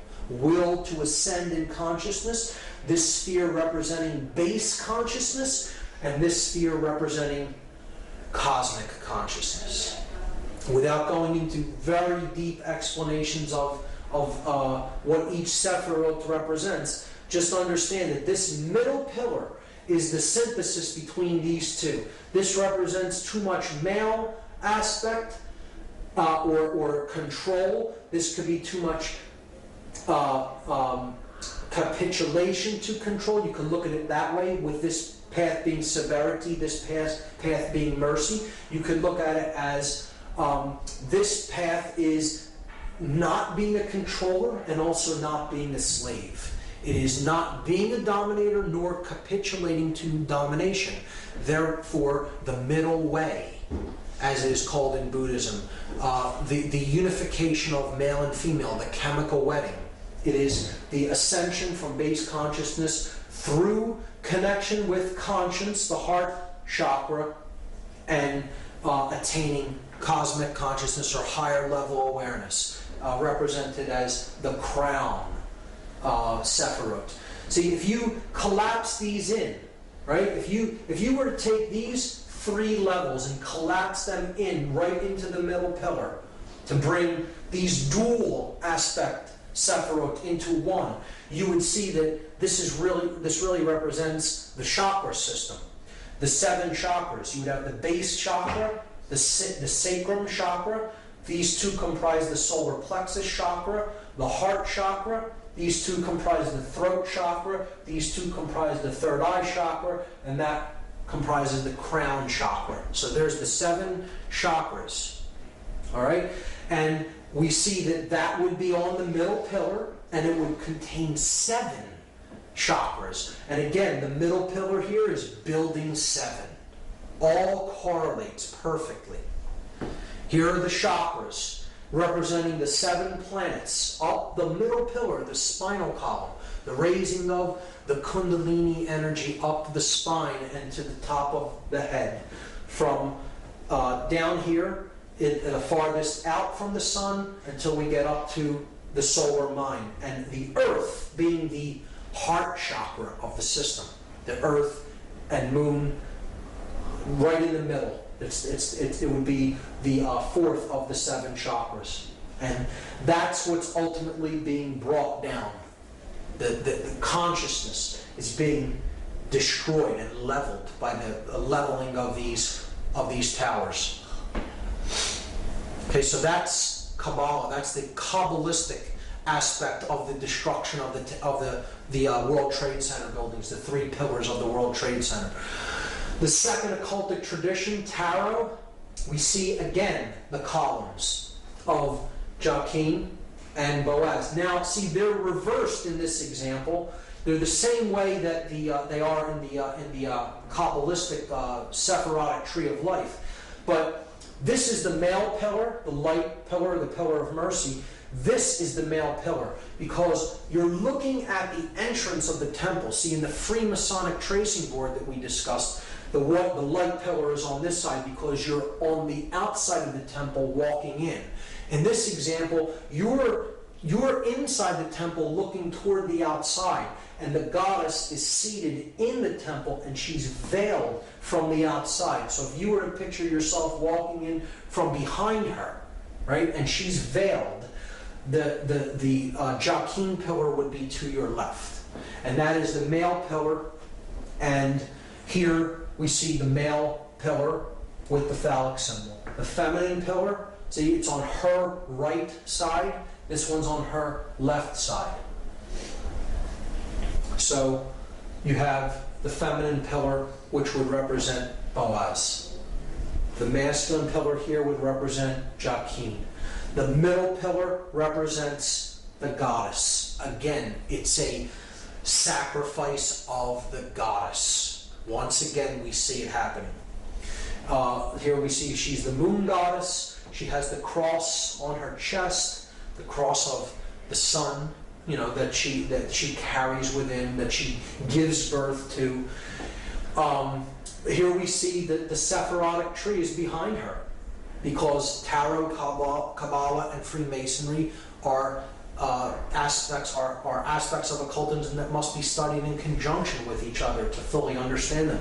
The goddess holds the book of truth, the Torah, the law, the truth, and it is veiled by her cloak because no one knows how the story ends. The future is still to be written. So, in ancient goddess worship traditions, this goddess was known as Tara, T-A-R-A. And this is why, as a result of this ritual, we have a war on Tara. Terror. But see, it's said, when it's said quickly, it morphs, and the word phonetically becomes terror. The war on terror. The war on the goddess, the war on the sacred feminine, the war on our emotional feminine aspect, to shut down conscience and to simply follow orders, to do whatever we are commanded to do, to simply follow orders without conscience being involved. The sacrifice of the goddess, care, conscience, the sacred feminine principle of the individual. So, again, this middle pillar is the most important. It is the synthesis between the male and feminine, masculine and feminine energies, the other two pillars. So, the third pillar is the principle of truth, because another name for this goddess in Egyptian tradition was Ta'urt. And Ta'urt's name kind of phonetically morphed until it became Taruth. And this is where we get the word truth out of. Phonetically, the word truth comes from a derivation of this goddess's name. So she is the goddess of truth. Now this is why there is a 9/11 truth movement, because they took too big of a chance in completing the ritual when no plane had hit it. See, a plane was more likely than not scheduled to hit that building, or something was scheduled to hit that building, whether you believe it's planes or whatever you believe actually struck, or the force that was used to bring down those buildings, to me is irrelevant. The buildings did disintegrate. They were brought down, okay? And whether you believe it's controlled demolition or even a more exotic technology is irrelevant as far as I'm concerned. The buildings were brought down, and that's the main thing. And the middle pillar, which represents the goddess, it represents truth, it represents the path to higher consciousness, the unification of the masculine and feminine principles of consciousness within the individual, are being destroyed. Ritualistically, symbolically, we're destroying the sacred feminine. We're destroying care. We're destroying conscience. We're destroying consciousness. We're destroying truth. Okay, that's what the ritual is about. And that is why Building 7 had to be brought down. Something went awry in the plan. Whatever was supposed to happen physically to that building didn't happen when it was really scheduled to happen, because clearly these buildings were wired with explosives well in advance of the actual ritual taking place, because that, explosions did happen from within the building and no one could have wired them on that day. So something happened and they could not take it down as they wanted to, but they would not leave the pillar up.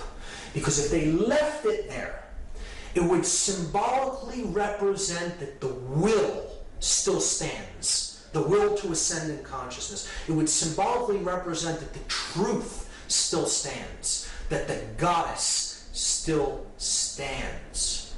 And they could not do that. They had to complete the symbolic interpretation of this mass ritual by bringing the middle pillar down, even if nothing had appeared to strike it, and that's why they brought it down at the end of the day. So that is the tarot aspect of it, and how the goddess ties into it. It is a symbolic sacrifice of the sacred feminine, of the goddess, once again. And now a clear example here of the three pillars that we've already seen in the Freemasonic tracing board. Again, the masculine or solar pillar of Joachim, the feminine or lunar pillar of Boaz, and then the pillar of Jacob, Jacob's ladder, the middle pillar, the one that gets you through the Stargate, okay? It gets you to the all-seeing eye, right? The all-seeing eye directing the entire operation, right? Takes you past that, through the Stargate, to the realm where the true light is at, the intelligent principle of the universe. And this middle pillar is the synthesis between these two. So this is thesis, this is antithesis, antithesis, antithesis, and this is synthesis. That's the Hegelian dialectic.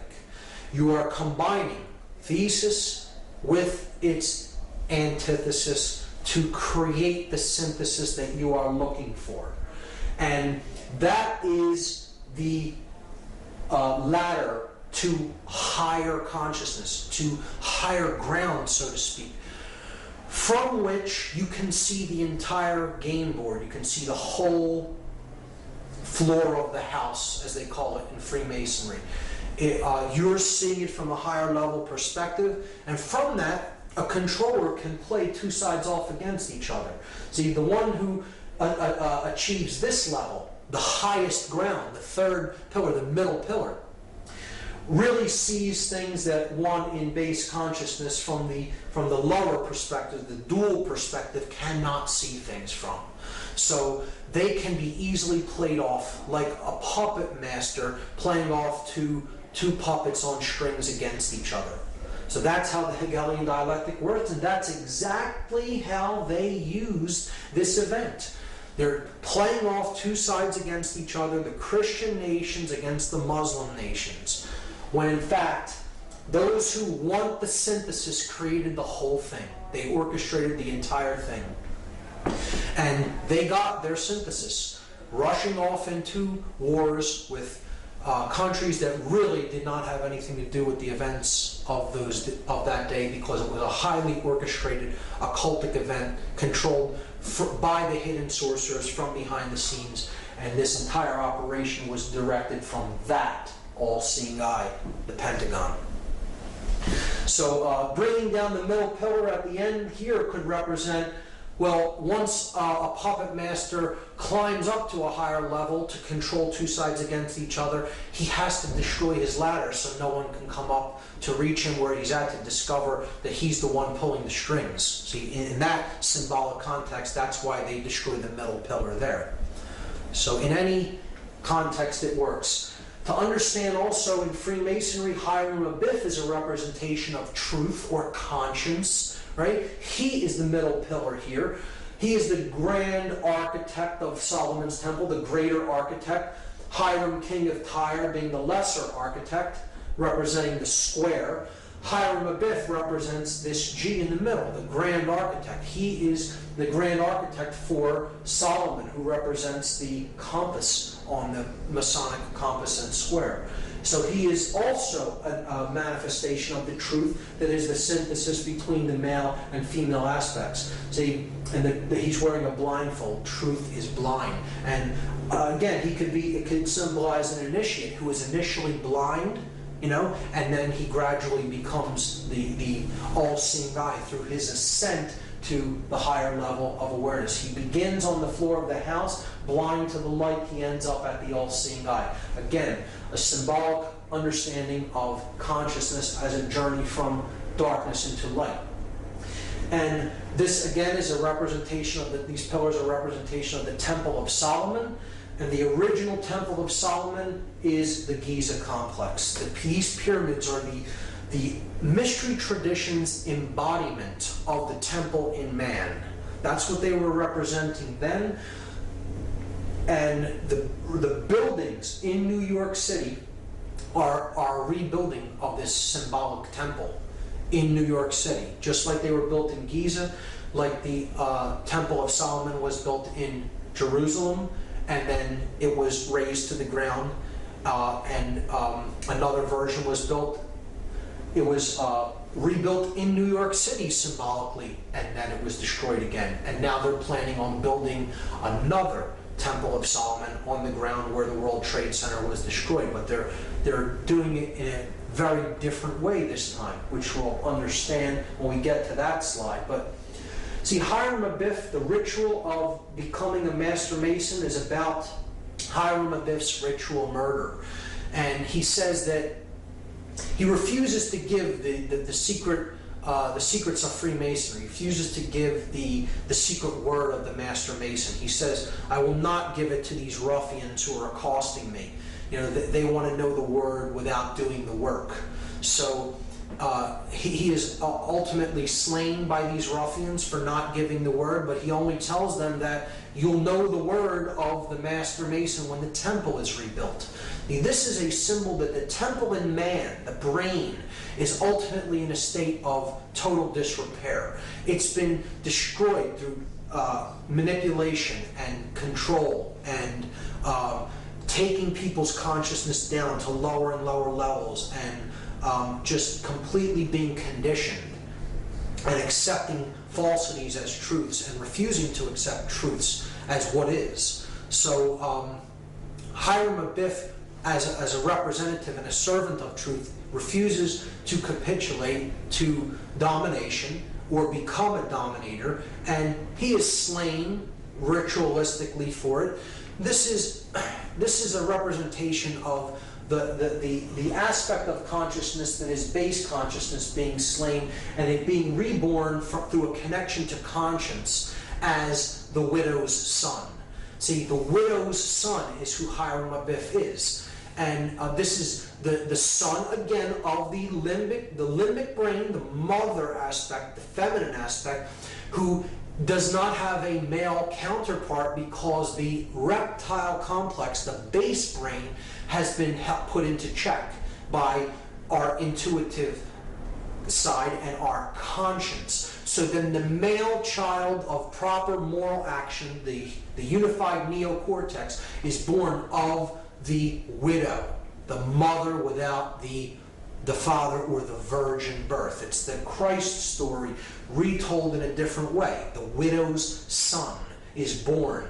The unified neocortex bears the person of proper moral action because they're being born of the intuitive feminine part of the brain, and the male dominator reptilian part of the brain has fallen away, he's fallen dead. Okay, so that's what the story of Hiram-Abiff is about. And he's saying to the ruffians, those in base consciousness who threatened to kill him for not giving the secrets of Freemasonry, you'll know the word when the temple here is rebuilt. And the word, the lost word of Freemasonry is equilibrium. That is the lost word, because equilibrium is what we're striving for between the hemispheres of our brain and the masculine and feminine polarities that are indwelling within us. So they have to come to a state of equilibrium, and then the temple will be rebuilt. The brain will operate in global coherence across both brain hemispheres, and the third eye will be opened, and cosmic consciousness will be awakened. That is what this story is about, and that is what the ritual murder of Hiram Abiff is about. And we'll keep that in mind when we understand that there is a new temple being built on the ruins of the old temple in New York City. Again, the complex of the World Trade Center is a symbolic representation of the original Temple of Solomon, the pyramid complex at Giza.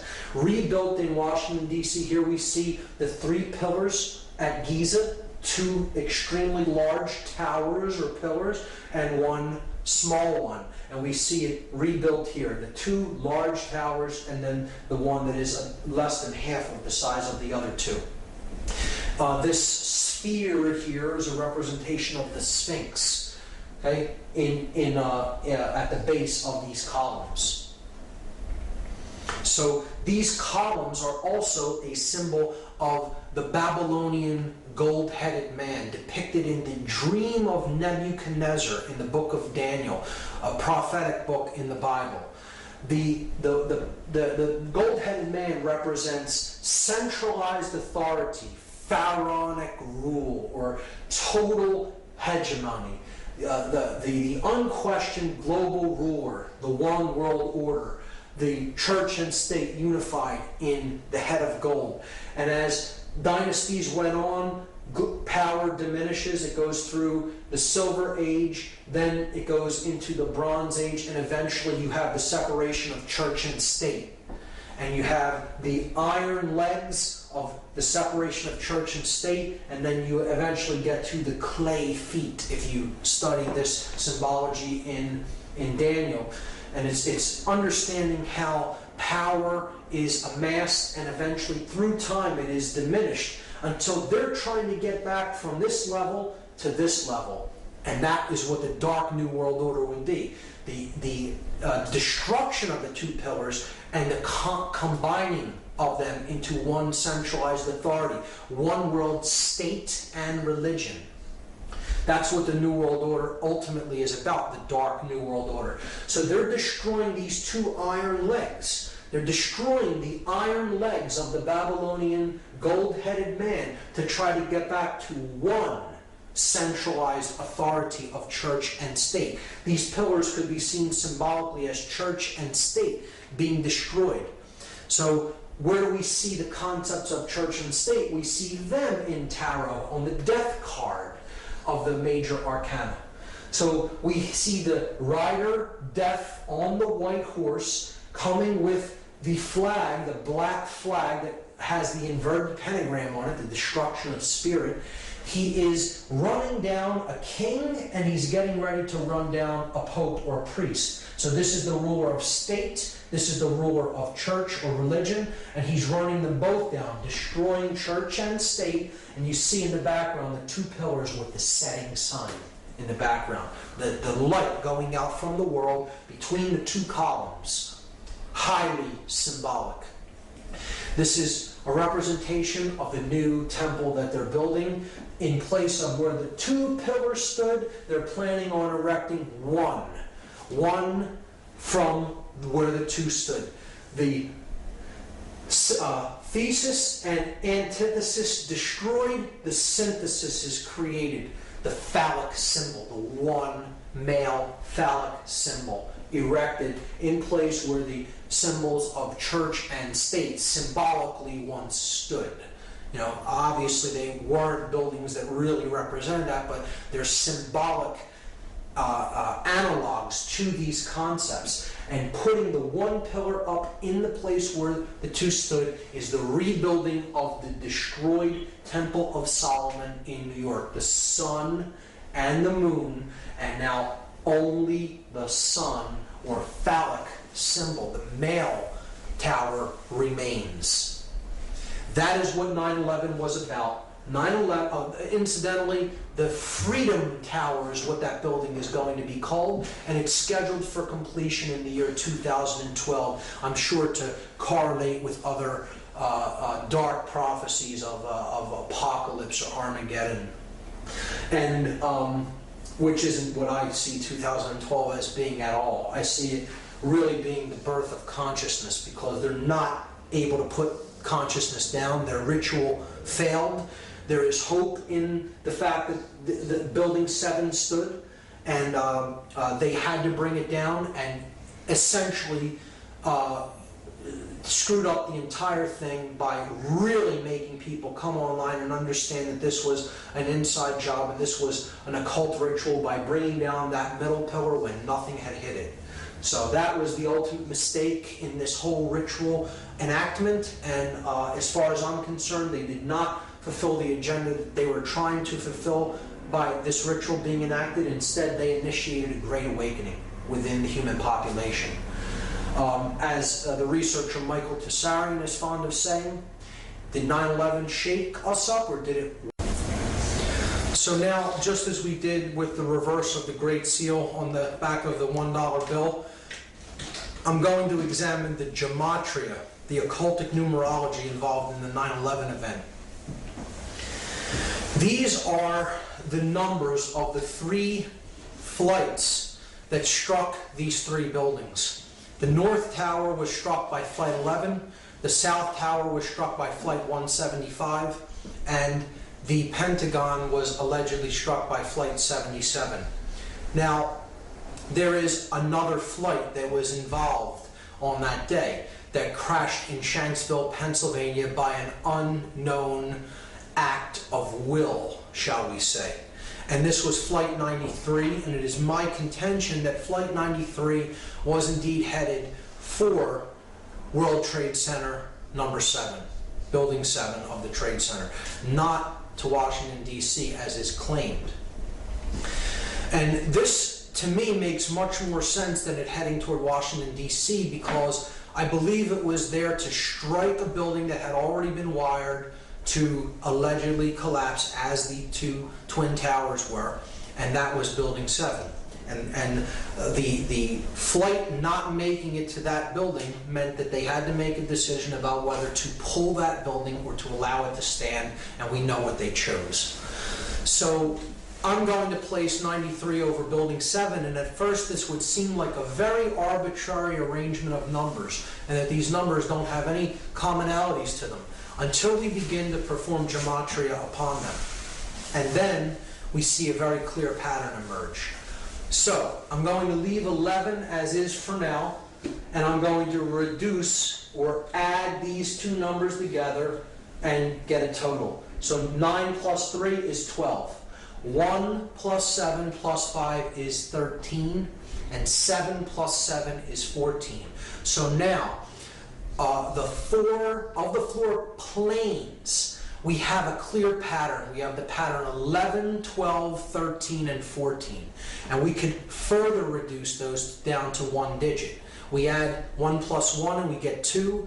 1 plus 2 is 3. 1 plus 3 is 4. 1 plus 4 is 5. So we have the pattern 2, 3, 4, 5.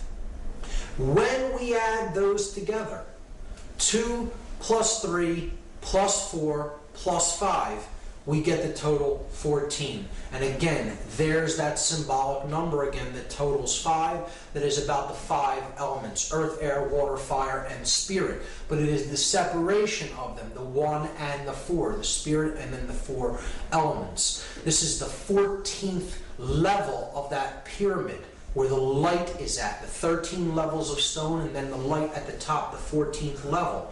So look at the 9/11 date, 9/11/2001. You add up all of these numbers, 9 plus 1 plus 1 plus 2 plus 1 in 2001, and you get 14 again. So not only is it the date, it's the powers that did the act.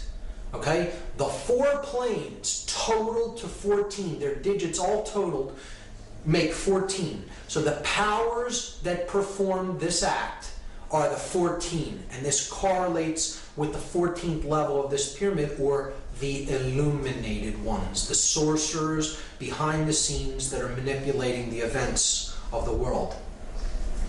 So we have this arrangement on the building: 77 at the Pentagon, 11 at the North Tower, 175 at the South Tower, 93 at Building 7.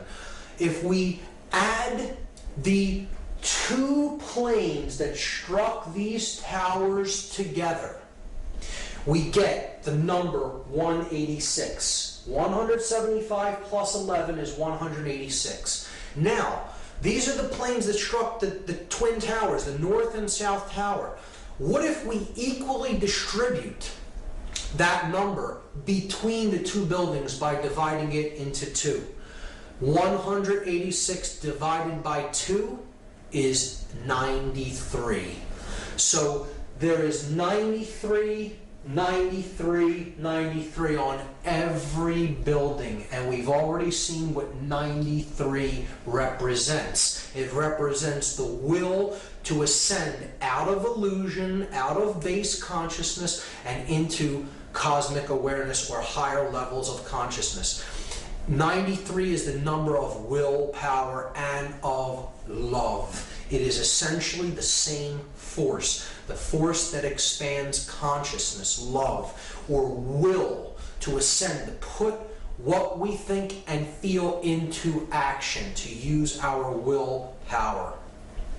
So we are left with only two numbers that symbolically represent the events of this day: 77 and 93. And these are two extremely significant occult numbers in numerology, because they represent two completely different concepts. And we have to look at these two numbers as they relate to a third number, the number 777, which we've already seen is the number of God, or completion, or perfection. We saw that earlier. The 7 chakras, the 7 planets that can be seen with the naked eye, tripled for the 3 aspects of consciousness, unified as one to total 3. Again, it's the number of God, the number of completion, or the number of perfection. 93 in relation to this number 777. Just like 777 totals 21, which totals 3, 93 totals 12, which reduces to 3. So they equal the same thing, which means they equal the same. They mean the same thing. So love is 93. Will is the concept of 93. It is the number of ascension. So all of these ideas are the same. They mean the same thing. In gematria, when numerological additions total the same value, the words that they represent really mean the same thing. So 93 is 777, is love, is will, is ascension, is God, is completion, is perfection. These are all the same concept. The number 77 is very significant. It is the 14. It is the dark aspect of that light in the triangle, the ego, the all-seeing eye that is identified with building that pyramid upward, the physical form, the physical world, ruling, control, sorcery. It is the force of chaos. The number 77 represents chaos in all forms of occultism. It represents the sorcerer. It is the sorcerer's number. And it is the number of the beast in disguise. Why is that? Because if you fail, even if you succeed in one of the other two aspects of consciousness, in thought and emotion but not action, or in thought and action but no emotion, in the example of a sorcerer has no emotion, or even in emotion and action but with no thought, that is base consciousness. That is the beast. You have not arrived at the 777. You have only arrived at the 77, which is 2/3 of completion, or it is 14 out of 21, 2/3, right? And this reduces in decimal to 0.666, repeating. So it is the number of the beast in disguise. The sorcerer is the beast. And this is encoded on the 3rd degree tracing board of Freemasonry. Here you see the tools that slayed Hiram Abiff. He is finally struck with the mallet, representing ignorance, the light going out, the third eye being struck, put into the coffin, okay? The coffin is the spirit, where Hiram Abiff, the HHH, hey in Hebrew, representing 555, Hiram Abiff's number.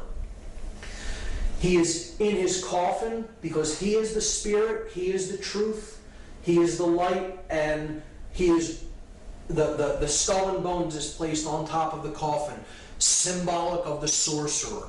The sorcerer who conquers his spirit, so that the skull, cleverness, thought and cleverness, left brain cleverness, plus the will to act, reigns over the spirit. The sorcerer has cleverness, he has the will to put his cleverness into action, but he has no conscience. The conscience is entombed in that coffin. And an individual such as this is headed west. They are headed toward the realm of darkness and death, to the west, not toward the realm of light, to the east. And here symbolically is the sprig of acacia, and that represents the hope of resurrection in Freemasonry. So this is the hope that one who has destroyed their own spirit through their usage of their intellect and their will to act in an egoic fashion may indeed still be able to resurrect the spirit and come to a place of moral uprightness and conscience. So that is what this tracing board represents, and it is the 3rd degree tracing board. It is saying you may now be initiated into some of the mystery, into some of the knowledge, but you must use that with spirit intact and not use it as a sorcerer. Otherwise you are headed west and you are not headed toward the true realm of light, which lies to the east. And I think that's a great allegorical explanation for morality. And we see, therefore, that the two numbers that this ritual reduces down to is 77 and 93, and the positions that they are in is all telling. The purpose of the ritual is so that the sorcerers that are consider themselves the all-seeing eye of consciousness, okay, are destroying others' ability to find truth, to give birth to conscience, and to rise in consciousness. And they're destroying that ladder to the higher realms of consciousness. Or if we replace 77 and 93 with their symbolic analog, 77 the number of the beast in disguise, 93 another variant for 777 the number of God. Look at what this ritual is really about symbolically. It is about the beast reigning above God, the beast becoming God and destroying God. That's what it's ultimately about. That's how dark this ritual really is. It is about the ego and illusion conquering the spirit and conquering higher consciousness. We can see that it is encoded in the date itself. 9/11 reduces to 9/2. We're just adding the two ones together. And there we have symbolically the entire ritual encapsulated in the name. 9/11 is 92. See, it is not 93. It's one short of love, of ascension, of will, of God. It is falling short of the divine. That's what this whole event was about.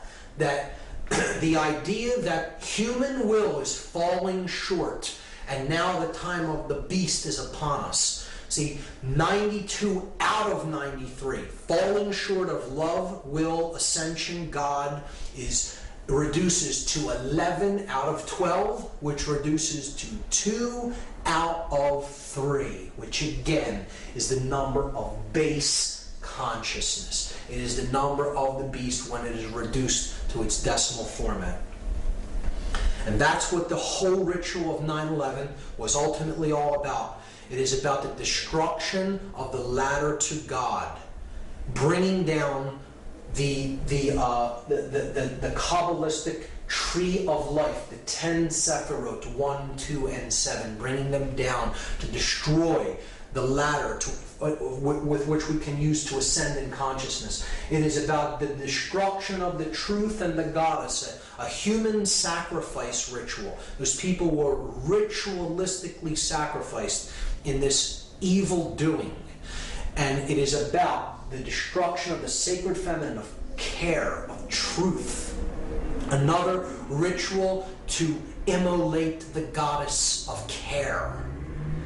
The goddess that represents the earth, Terra. Again, you hear politicians say, if you are not with us, you are with the terrorists. Tara, the goddess, the Mother Earth. Terra is the name for earth. If you're not with us, you're with those who side with the earth and the Mother Goddess, right? And it was also used to create the Hegelian dialectic, the bringing down of thesis and antithesis to create synthesis, the sorcerer's middle pillar. That's what the event of 9/11/2001 was all about. An occult ritual to bring about the dark, modified version of the Hegelian dialectic. Chaos, confusion, opportunity. General Douglas MacArthur talked about the Hegelian dialectic. He said, our government has kept us in a perpetual state of fear, kept us in a continuous stampede of patriotic fervor with the cry of grave national emergency. Always there has been some terrible evil at home or some monstrous foreign power that was going to gobble us up if we did not blindly rally behind it.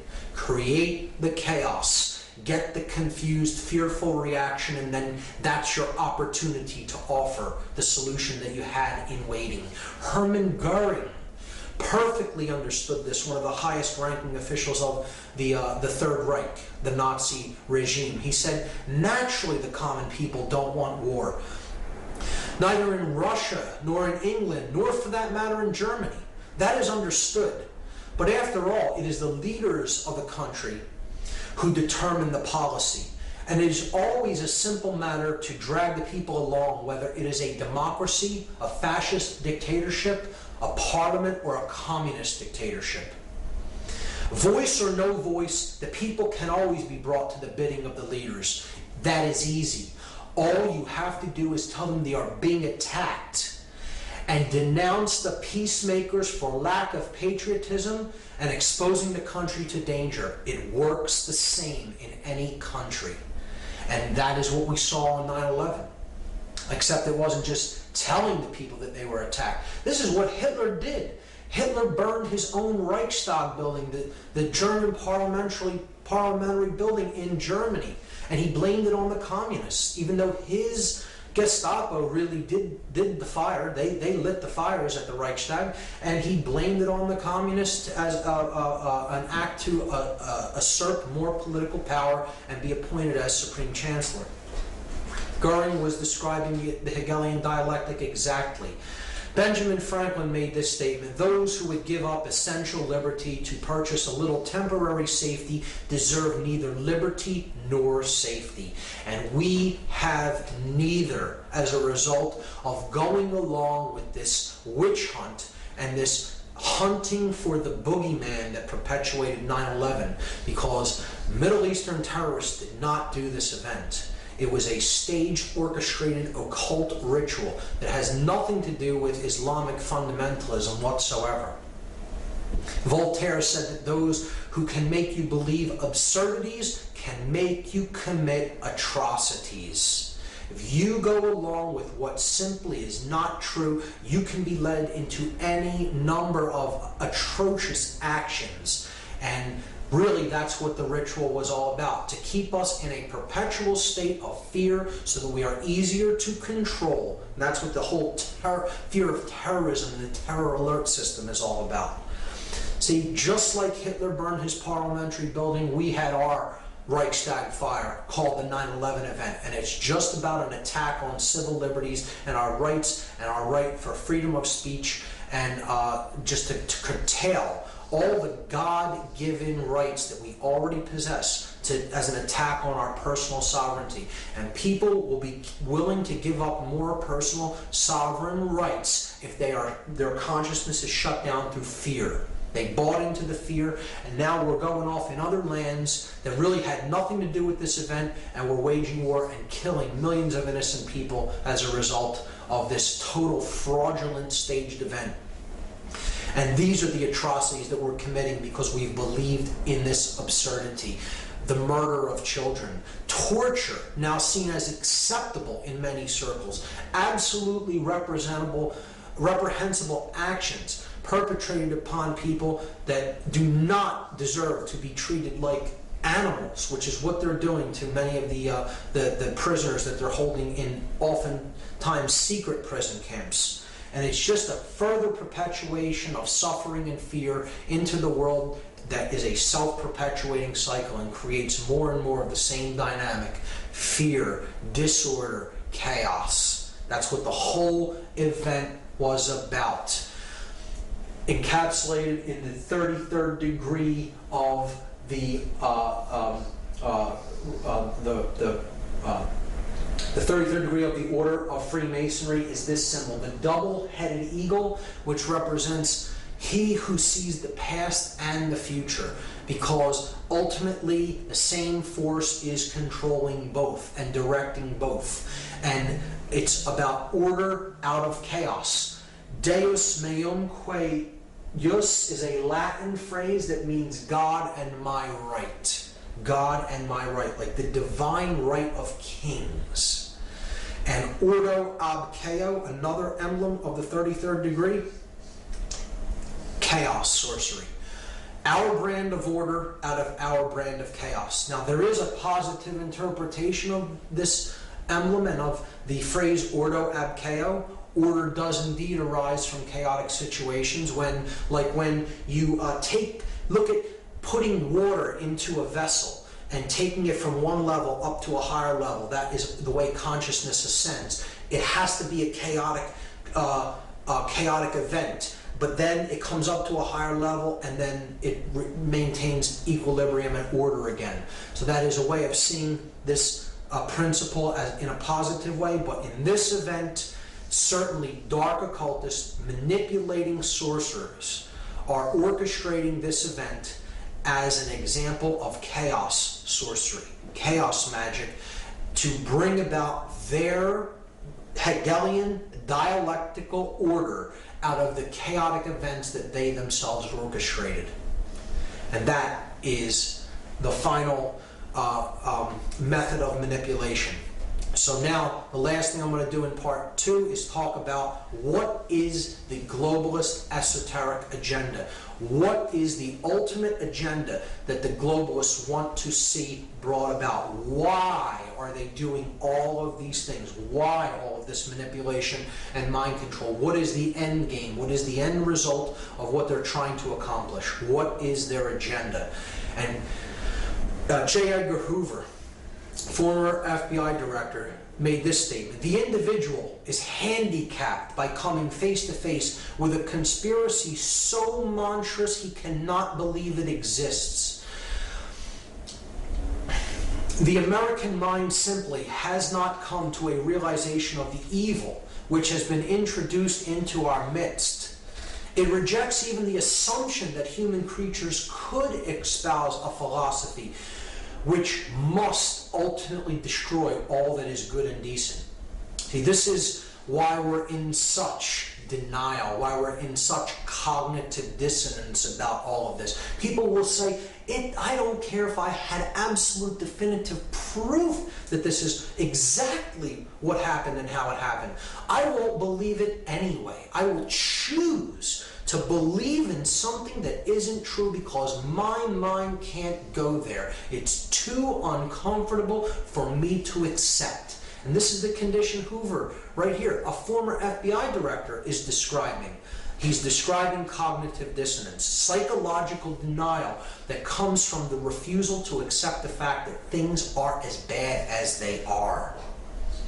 David Rockefeller described this New World Order, what they're trying to put into effect. This agenda, he described it. He said, "We are grateful to the Washington Post, the New York Times, Time Magazine, and other great publications whose directors have attended our meetings and respected their promises of discretion for almost 40 years.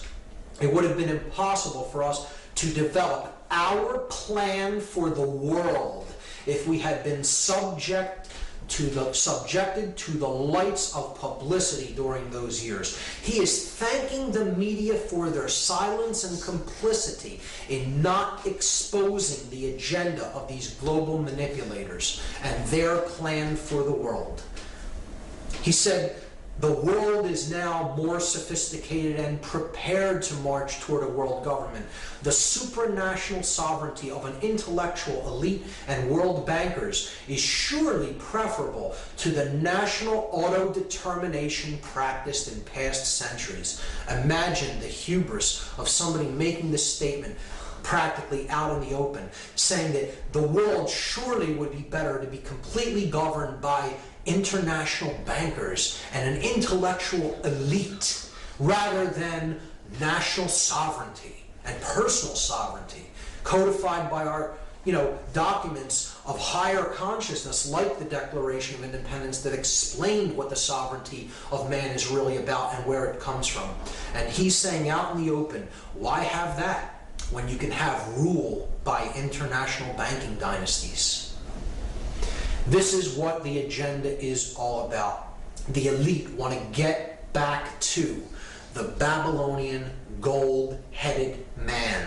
They want to get back to 100% total control of all the resources and all the minds on the planet as God on the earth, the all-seeing eye in human form, that which is omnipresent, omnipotent, and all-powerful. All-powerful, all-knowing, all-seeing, present everywhere. So this is the rulership of church and state in one. Church and state are obliterated and they are replaced by one sovereign, ruling, global elite class that runs the state and the religion, and they're one and the same. Just like Nazi Germany tried to do, but this would be the new version, the Fourth Reich, Nazi Germany on technological steroids, taken to a whole new level by advanced technology. 1984, as written out by George Orwell in his brilliant novel, like the Ingsoc Party. Total 100% control of everything that is true, everything that is believed, everything that is done. They are the arbiters of truth. They're God on earth. That's what they want to accomplish. They're putting this into practice through trying to eliminate national sovereignty through the erasure of borders and to create national superblock states of nations, like they're doing with the European Union and like they want to try to create with the North American Union of Canada, the United States, and Mexico. Their plans for this have been slowed, but I think they're going to use the economic crisis to try to put them into a more forward state of advance. They want a world mercenary army to control the population of any dissenters. They want a world central bank. They want a microchipped population from which resources, food, money can all be controlled by a globally networked computer that they control, so they know where all finance, where all currency is flowing, and can take anybody out of the loop for not going on with their along with their agenda at any given time, and then they would have no ability to take part in any commerce in any way. The mark of the beast, so to speak. A total surveillance grid, a technological surveillance state. Big Brother is watching you, getting us used and acclimatized to always being on camera, always our actions always being watched. further and further centralization of control, and further people policing themselves. That's what they ultimately want. The destruction of the sacred feminine aspect of our consciousness, our emotions, through the numbing out of our emotions, through our food and medicine, particularly the overprescribed antidepressant SSRI drugs, a total state of left brain prisonhood in which people become more and more controlling and dominant toward the left brain, even females, and they become subservient to those of higher levels above them. So a race of masters and slaves. A continuing human sacrifice through endless conflict and war, wherever they choose to do it, to decrease the surplus of anybody's daily produce, and to keep the blood of human sacrifice flowing into the earth. They believe that they have to continuously sacrifice people. This goes back to the ancient rites, where the ancient priest class, this demonic priest class, would actually believe that they had to keep blood flowing in human sacrifice for the sun to make its journey across the sky each day.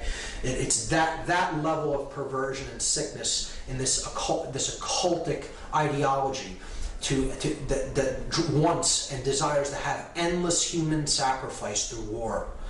To have a population of completely disconnected from spirit individuals that are completely hypnotized, shut down in consciousness, totally blindfolded, have the blinders on, and have become pure sheep. They've become their own sheepdog. They police themselves, and they have become golems. They've become creatures, literally creatures without actual consciousness of their own, that are completely programmable and are owned by someone else. They're totally created beings that are made by someone else. See, that's the definition of a god, is it not?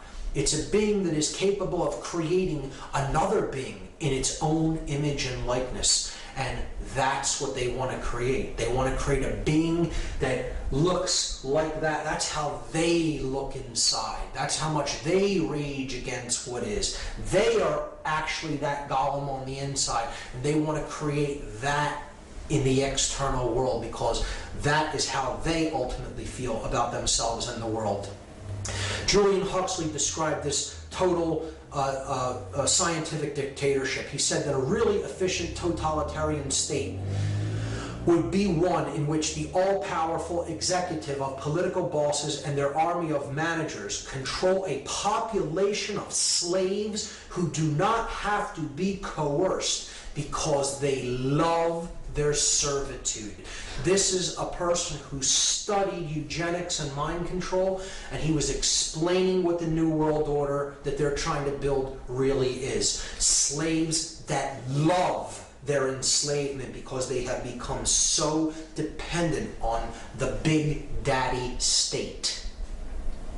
What this all boils down to, once again, the New World Order is about human enslavement. It is about slavery, a society of perfect evil. Perfected evil is the state when every being in a society is both simultaneously a master and a slave.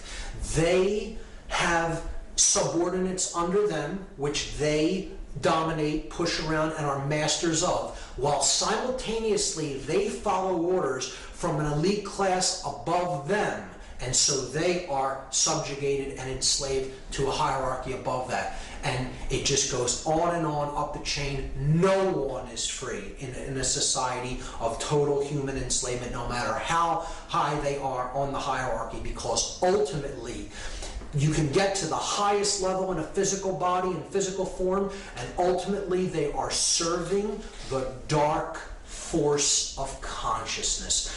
They are ultimately enslaved by their own fear. They are ultimately enslaved by their own ego, and they are ultimately enslaved by illusion. The belief that you can or have a right to attempt to control anyone or anything outside of your own thoughts, your own emotions, and your own actions, because that's the only thing you have any right to control, and that's the only thing you can control. Everything else is an illusion, and if you attempt to control, you are ultimately enslaving yourself. There is no such thing as control in the three-dimensional reality. There is no such thing as authority here in this realm. Authority does not exist in this realm.